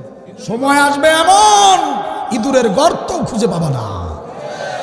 ইঁদুরের গর্ত নাই পালাবে কোথায়, তাই দিল্লি চইলা যায়। আলেমরা পালায় না, জালেম পালায়, আলেমরা তো পালায় না। ঠিক কিনা বলে? সম্মানিত ভাইয়ের আমার, একান্ত আপনজনের আমার, রাত অনেক গভীর হয়ে গিয়েছে, ভালো করে একটু মনোযোগ দেন। হতে পারে আজকের এই আলোচনা আপনার আমার জীবনে কারো জন্য জীবনের শেষ আলোচনা। আজকের এই রাতটা ভেদ করে অন্ধকারটা দূর করে কাল সকালবেলা নতুন যে সূর্যটা উঠবে, কালকের সেই নতুন সূর্যের মুখ আমরা দেখতে পারবো, এটার কোনো গ্যারান্টি নাই, নিশ্চয়তা নাই। হতে পারে আজকের রাতটাই আমাদের কারো জীবনের জন্য শেষ রাত। জীবনের শেষ আলোচনা হিসেবে গুরুত্বপূর্ণ কিছু কথা শুনে যান। আপনাদেরকে বেশি কষ্ট দিব না, এখন থেকে 15টা মিনিট একটু মনোযোগ দিয়ে শুনবেন, একটু নড়াচড়া করবেন না। আশা করছি 2 ঘন্টা আলোচনা করলে যা বুঝবেন, এই 15টা মিনিট শুনলে তার থেকে ভালো বুঝবেন ইনশাআল্লাহ। একটু মনোযোগ দিয়ে আমার দিকে তাকিয়ে তাকিয়ে কথাটা শুনুন। জিহাদের আমল কত গুরুত্বপূর্ণ আমল। প্রিয় ভাইয়ের আমার, রাসূলুল্লাহ সাল্লাল্লাহু আলাইহি ওয়াসাল্লাম বলেন, ও সাহাবীরা আমার, উটের দুধ দহন করতে যতটুকু সময় লাগে, উটের দুধ দহন করতে যতটুকু সময় লাগে, এতটুকু সময় আল্লাহর কোনো বান্দা বান্দি যদি এতটুকু সময় দিন কায়েমের পথে জাগ্রত থাকে, দিন কায়েমের পথে যদি ব্যয় করে, এতটুকু সময় যদি জিহাদের পথে কেউ ব্যয় করে, ওই ব্যক্তির জন্য জান্নাত ওয়াজিব হয়ে যায়। কোথায় পাবেন এত সুন্দর আমল? উট নাই, গাবি তো আছে। গাবি ছিলেন তো? গাবির দুধ দহন করতে কতটুকু সময় লাগে? সর্বোচ্চ 20 থেকে 30 মিনিট।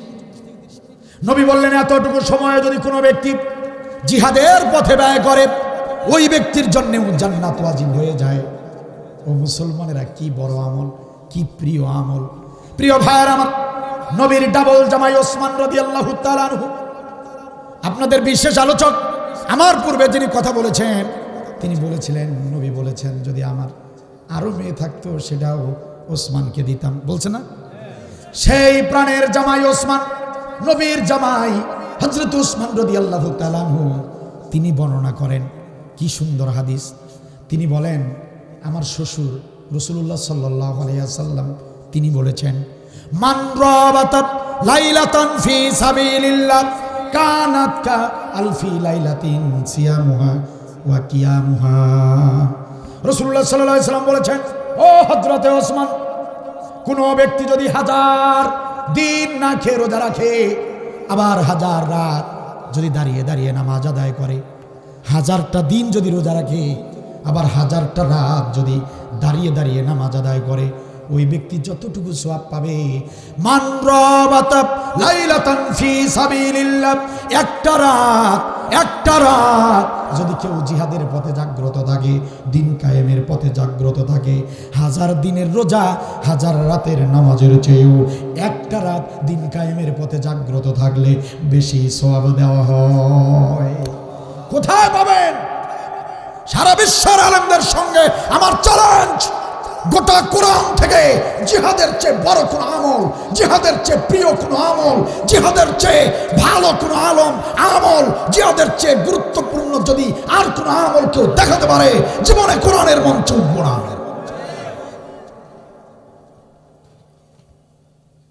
সেই আমল আমার জাতির লোকেরা কেন বুঝতে চায় না, সেটা আমি বুঝি না। নবী বলেছেন, জিহাদের মাঠে যাও, সরাসরি জান্নাতে চলে যাও। ঘোষণা দিতে দেরি, খোরমা খাচ্ছে সাহাবী, খোরমা ফেলে দিয়ে দৌড়ে চলেছেন জিহাদের ময়দানে, শহীদ হয়েছেন, জান্নাতে চলে গেছে। আর আমার জাতির লোকদের সামনে জিহাদের কথা বললে আমার জাতির লোকেরা জিহাদের কথা শুনতে চায় না। কি লোভনীয় অফার!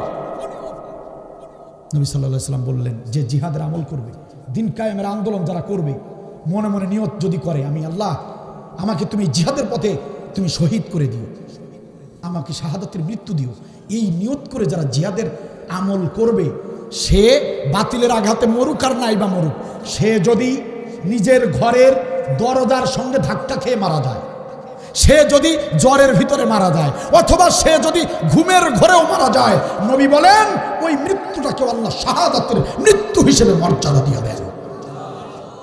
কোথায় পাবেন ভাই এই আমল? প্রিয় ভাই আমার, ভাইয়ের আবার কান খুলে শোনেন, মিশকাত শরীফ খুলে দেখবেন 336 পৃষ্ঠায় হাদিসটা পেয়ে যাবেন। এই হাদিসটা বলে ইনশাল্লাহ আপনাদেরকে নিয়ে মোনাজাত দেব। 336 পৃষ্ঠা 8 লাইন পরে হাদিসটা পাবেন, মিশকাত শরীফ। হযরতে আয়েশ রাদিয়াল্লাহু তাআলা আনহু থেকে বর্ণিত। হযরত আয়েশ রাদিয়াল্লাহু বলেন, একদিন সকালবেলা আল্লাহর নবীর দরবারে একজন ব্যক্তি আসলেন। এসে নবীকে বললেন, ইয়া রাসূলুল্লাহ, ইয়া হাবিবাল্লাহ, ওই যে মরুভূমির ওপার প্রান্তে দূরবর্তী জায়গায় ছোট্ট একটা গ্রাম রয়েছে, ওই গ্রামে আপনার একজন সাহাবী গত রাতে ইন্তেকাল করেছে। গত রাতে আপনার সাহাবী, ওই দূরের গ্রামের একজন সাহাবী ইন্তেকাল করেছেন। নবী তার সাহাবীর মৃত্যুর সংবাদ শুনে আবু বকরকে ডাকলেন, উমরকে ডাকলেন, ওসমানকে ডাকলেন।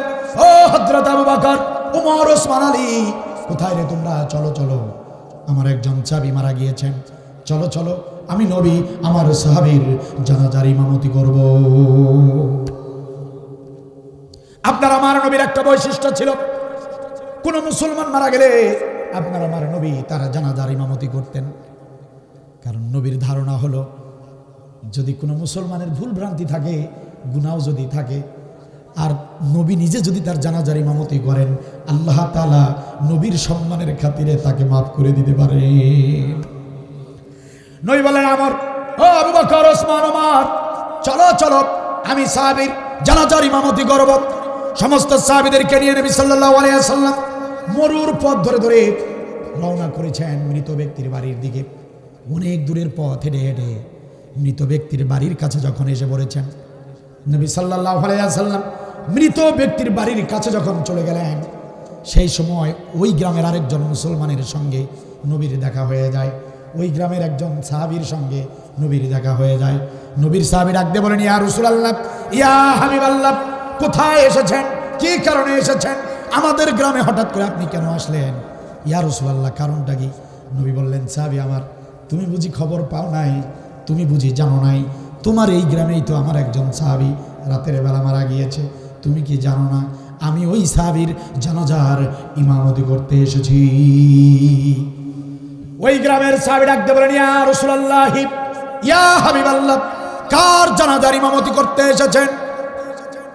যে সাহাবীর জানাজার ইমামতি করতে আপনি এসেছেন, তার বাড়ির সাথে আমার বাড়ি, তার মৃত্যুর খবর আমি তো সবার আগে জানি। ইয়া রাসূলুল্লাহ, সে যে কেমন মানুষ ছিল সেটাও আমি সবচেয়ে ভালো জানি। বিশ্বাস করেন নবীজি আপনার হাতে হাত রেখে কালেমা পড়বার পরে ওই মুসলমান, ওই সাহাবী জীবনে কোনোদিন এক ওয়াক্ত নামাজ পড়ে নাই, জীবনে রোজা করতে দেখি নাই, হজ যাকাত তো দূরের কথা, কোনো মানুষের একটা উপকার পর্যন্ত করে নাই। সে ইসলাম গ্রহণ করেছিল, কিন্তু ভালো কোনো আমল সে করে নাই। আপনি তার জানাজার ইমামতি করতে এসেছেন। ইয়া রাসূলুল্লাহ, ইয়া হাবিবাল্লাহ, আপনি একজন জান্নাতি মানুষ, আপনি একজন জান্নাতি নবী হয়ে জাহান্নামী একজন ব্যক্তির জানাজার ইমামতি করবেন, এটা শোভনীয় হতে পারে না। ইয়া রাসূলুল্লাহ, ইয়া হাবিবাল্লাহ, আপনি এই ব্যক্তির জানাজা নামাজ পড়াবেন না। আমি আপনার সাহাবী, আমি আপনার কাছে অনুরোধ করলাম, যদি জানাজা পড়াতেই হয়, আবু বকর আছে, ওমর আছে, তাদেরকে দিয়ে পড়াবেন। আপনি জান্নাতি মানুষ হয়ে একজন জাহান্নামী ব্যক্তির জানাজার ইমামতি করবেন না।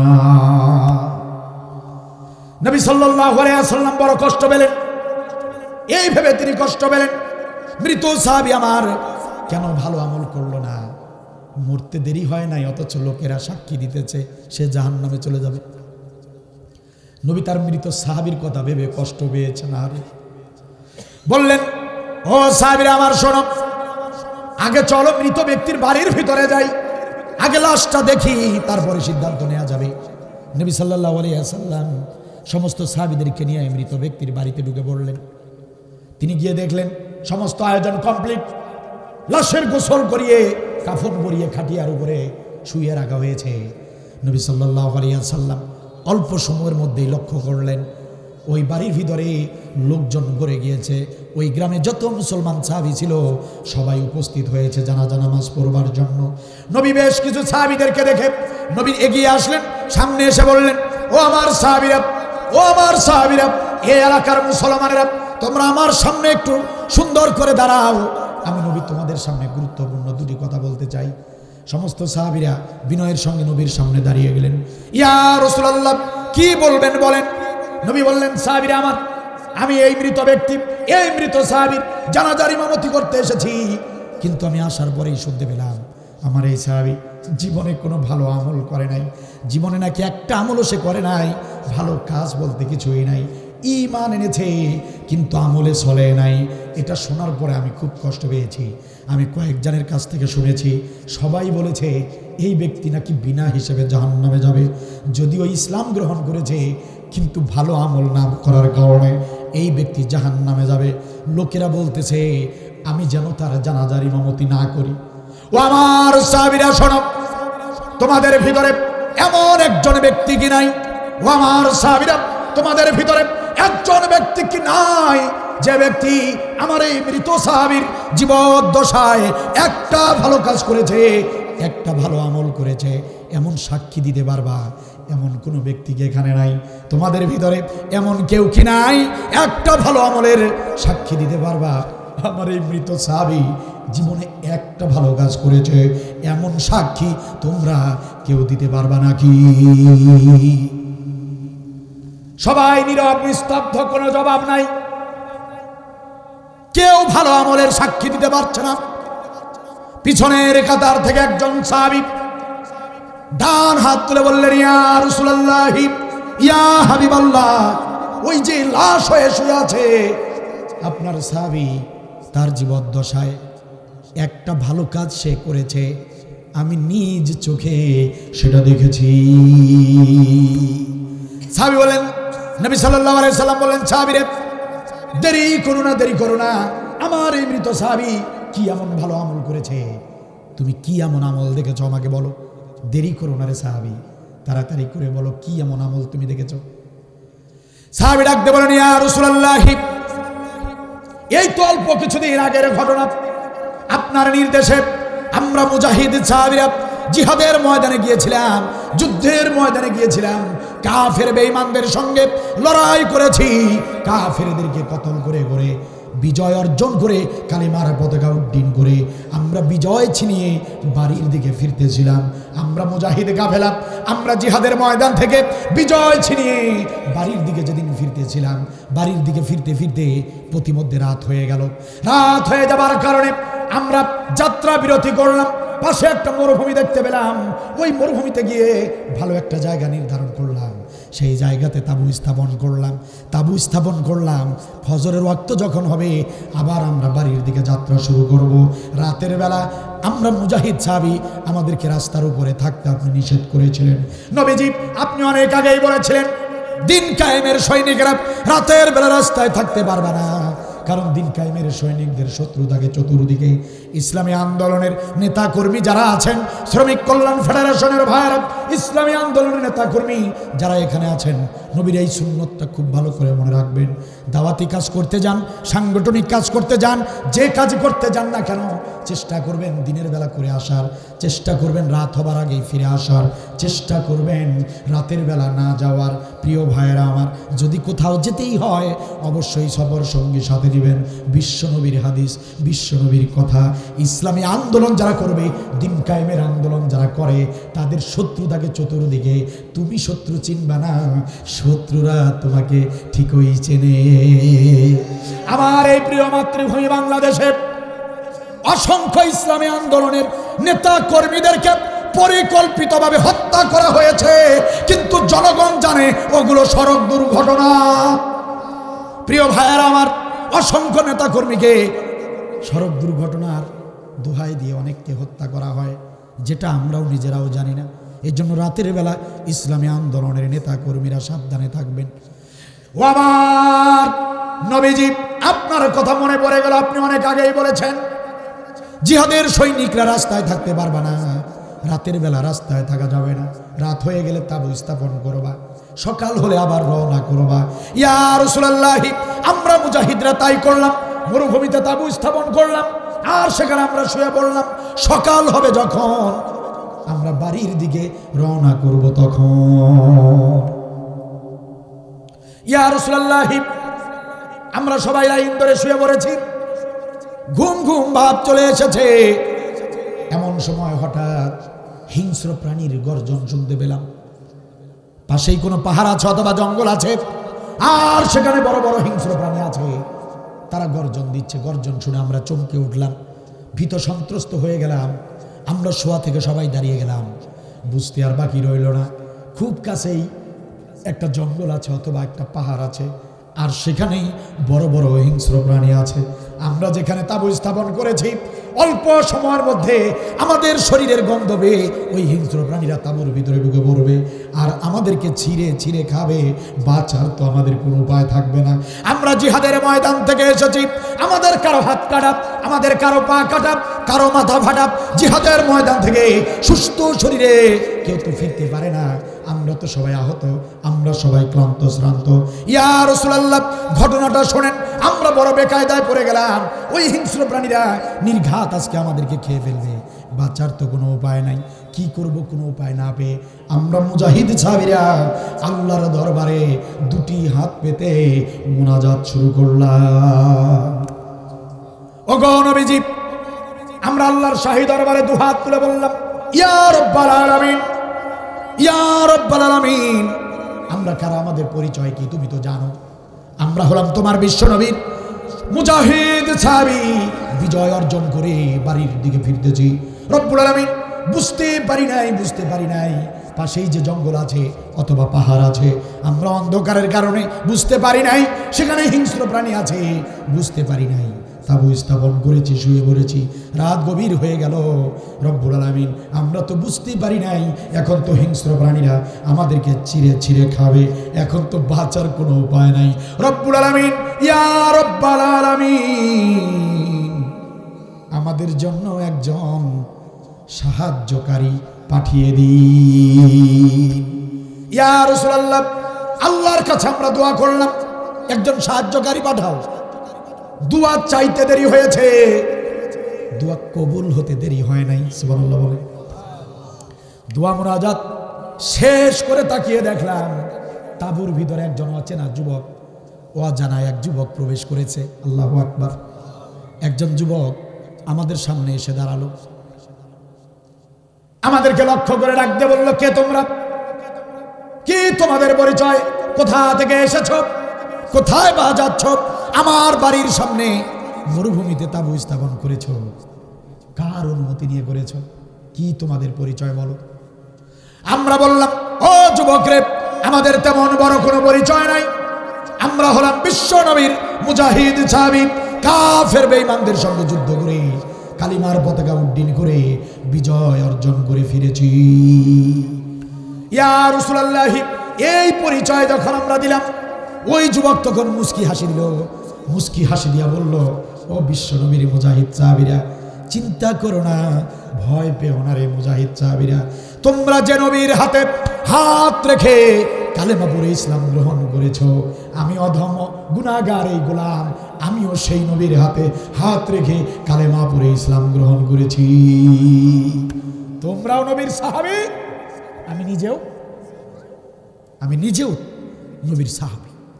চিন্তা করো না রে মুজাহিদ সাহাবীরা, ও মুজাহিদ সাহাবীরা, চিন্তা করো না, ভয় পেও না, ভয় পেও না মুজাহিদ সাহাবীরা। তোমাদের দোয়া মুনাজাত আমি শুনেছি, তোমরা ভীত সন্ত্রস্ত হয়ে গিয়েছো হিংস্র প্রাণীরা যদি তাঁবুর ভিতরে ঢুকে যায়। ও মুজাহিদ সাহাবীরা শোনো, আমি অধম এক নগণ্য বান্দা, নবীর দরবারে বেশি যাতায়াত করতে পারি নাই। বাড়ি দূরে হবার কারণে নবীর দরবারে তেমন ঘন ঘন যেতে পারি নাই, তেমন ভালো কোনো আমল আমি জীবনে করতে পারি নাই। আজকে একটা সুযোগ পেয়েছি, এই সুযোগ আমি হাতছাড়া করব না। ও বিশ্বনবীর মুজাহিদ সাহাবীরা, আমি এতটুকু ভালো করে জানি, আসমানের নিচে আর জমিনের উপরে মুজাহিদ বান্দাদের গুরুত্ব, মর্যাদা, সম্মান আল্লাহর কাছে সবচেয়ে বেশি। তোমরা আমার বাড়ির সামনে তাবু স্থাপন করেছো, আর হিংস্র প্রাণীরা তোমাদের ক্ষতি করবে, এটা হতে পারে না, এটা হতে পারে না রে।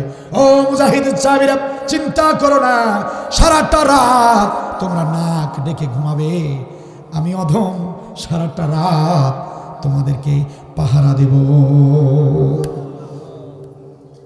ইয়া রাসূলুল্লাহ, ঘটনাটা শোনেন। ওই যুবক আমাদেরকে জোর করে শুয়ে দিলেন, আমরা শুয়ে পড়লাম। ওই যুবক হাতে একটা লাঠি নিল, হাতে লাঠি নিয়ে তাঁবুর চারপাশে ঘুরতে লাগলো, পাহারা দেওয়া শুরু করে দিল। আমরা শুয়ে শুয়ে শুনতে লাগলাম, ওই যুবক শুধু পাহারাই দিচ্ছে না, হিংস্র প্রাণীদেরকে ধমকাচ্ছে, হিংস্র প্রাণীদেরকে বক্তব্য দিচ্ছে। ওই যুবক বলছিল, ও জঙ্গলের হিংস্র প্রাণীরা, ও পাহাড়ের হিংস্র প্রাণীরা, খবরদার খবরদার, গর্জন দিবি না, গর্জন দিবি না। তোরা তো জানিস না কারা এসেছে আমাদের গ্রামে, তোরা তো চিনিস না কারা এসেছে আমাদের এখানে, কারা তাবু স্থাপন করেছে, তাদের পরিচয় তো তোরা জানিস না।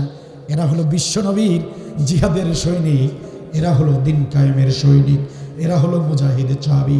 আসমানের নিচে জমিনের উপরে আল্লাহর কাছে এদের মূল্য, এদের মর্যাদা সবচেয়ে বেশি। হিংস্র প্রাণীরা খবরদার খবরদার, গর্জন দিবি না, গর্জন দিবি না। যদি খুব বেশি খিদে লেগে যায় তবে চলে আয়, আমার গোশত মাংস সব খেয়ে যা, কিন্তু খবরদার খবরদার, মুজাহিদরা ঘুমাচ্ছে, তাদের ঘুমের বিরক্ত করবি না। ইয়া রাসূলুল্লাহ, ইয়া হাবিবাল্লাহ, আমরা কখন যে ঘুমিয়ে পড়েছি আর বুঝতে পারি নাই। ফজরের ওয়াক্ত যখন হয়ে গেল, আমরা জাগ্রত হলাম, জাগ্রত হয়ে বের হয়ে দেখলাম তখন পর্যন্ত ওই যুবকটা পাহারা দিচ্ছে, চারপাশে হাঁটতেছে। সুবহানাল্লাহ। নবী বললেন, সাহাবীরা আর বলো না, আর বলো না, ও সাহাবী আমার আর বলো না, এই যুবক তোমাদেরকে, এই মৃত সাহাবী আমার একটা রাত তোমাদেরকে পাহারা দিয়েছে, আর কিছু বলতে হবে না।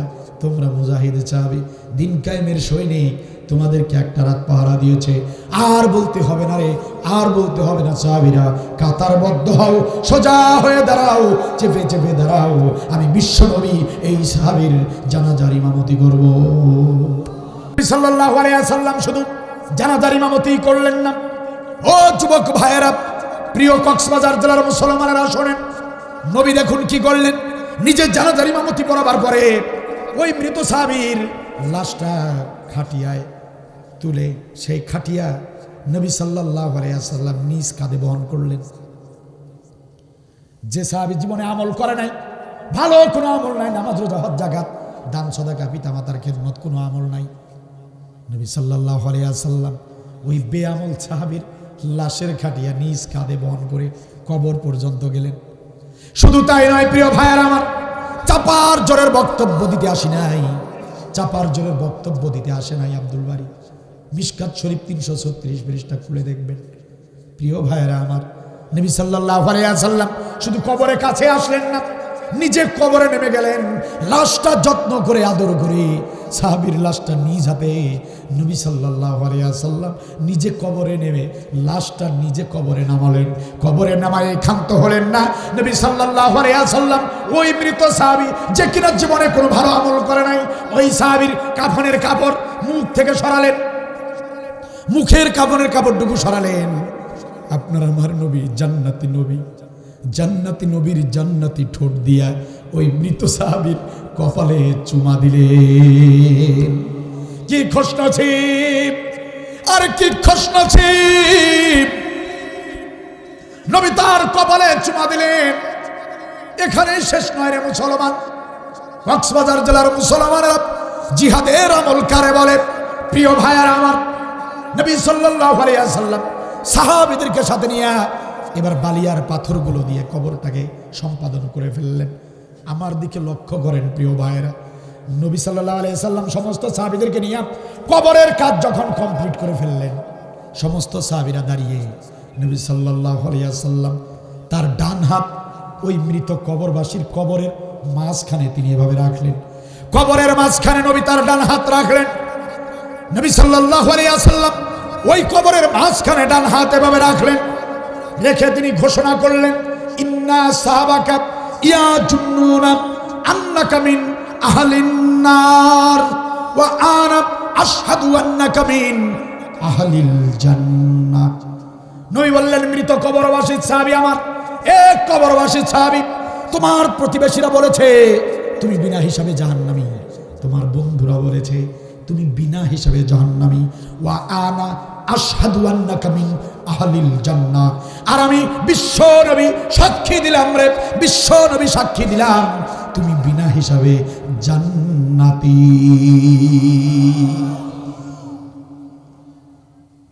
প্রিয় ভাইয়েরা আমার, জীবনে তেমন কোনো আমল নাই, ঈমান আনার পর একটাই আমল জুটেছে, দিন কায়েমের সৈনিকদেরকে একটা রাত শুধু পাহারা দিয়েছে, একটা রাত দিন কায়েমের সৈনিকদেরকে সহযোগিতা করেছে, নিরাপত্তা দিয়েছে।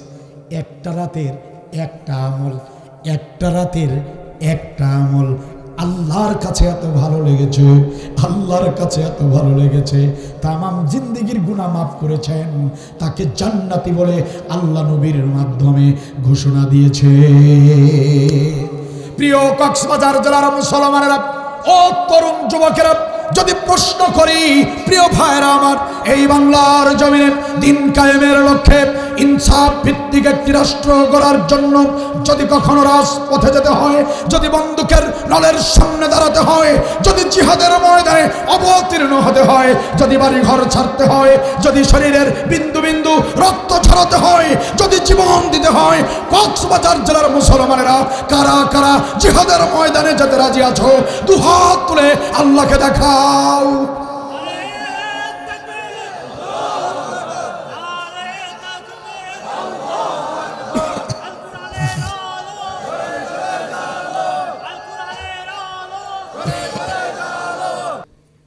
তিক্ত কথাগুলো অনেক আঘাত দিয়ে কথা বলেছি, তারপরে ধৈর্য ধারণ করে শুনেছেন, এজন্য আপনাদের জন্য আমি আল্লাহ তাআলার কাছে দোয়া করছি।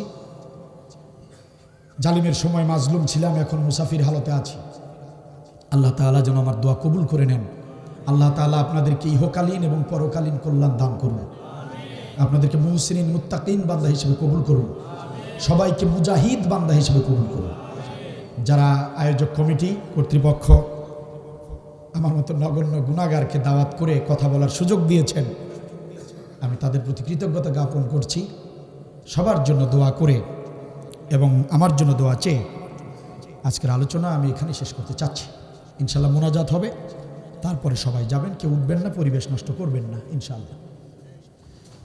কারো কোনো কথা থাকলে বলে ফেলেন, রাত অনেক হয়েছে। আলহামদুলিল্লাহ, সম্মানিত উপস্থিতি, কেউ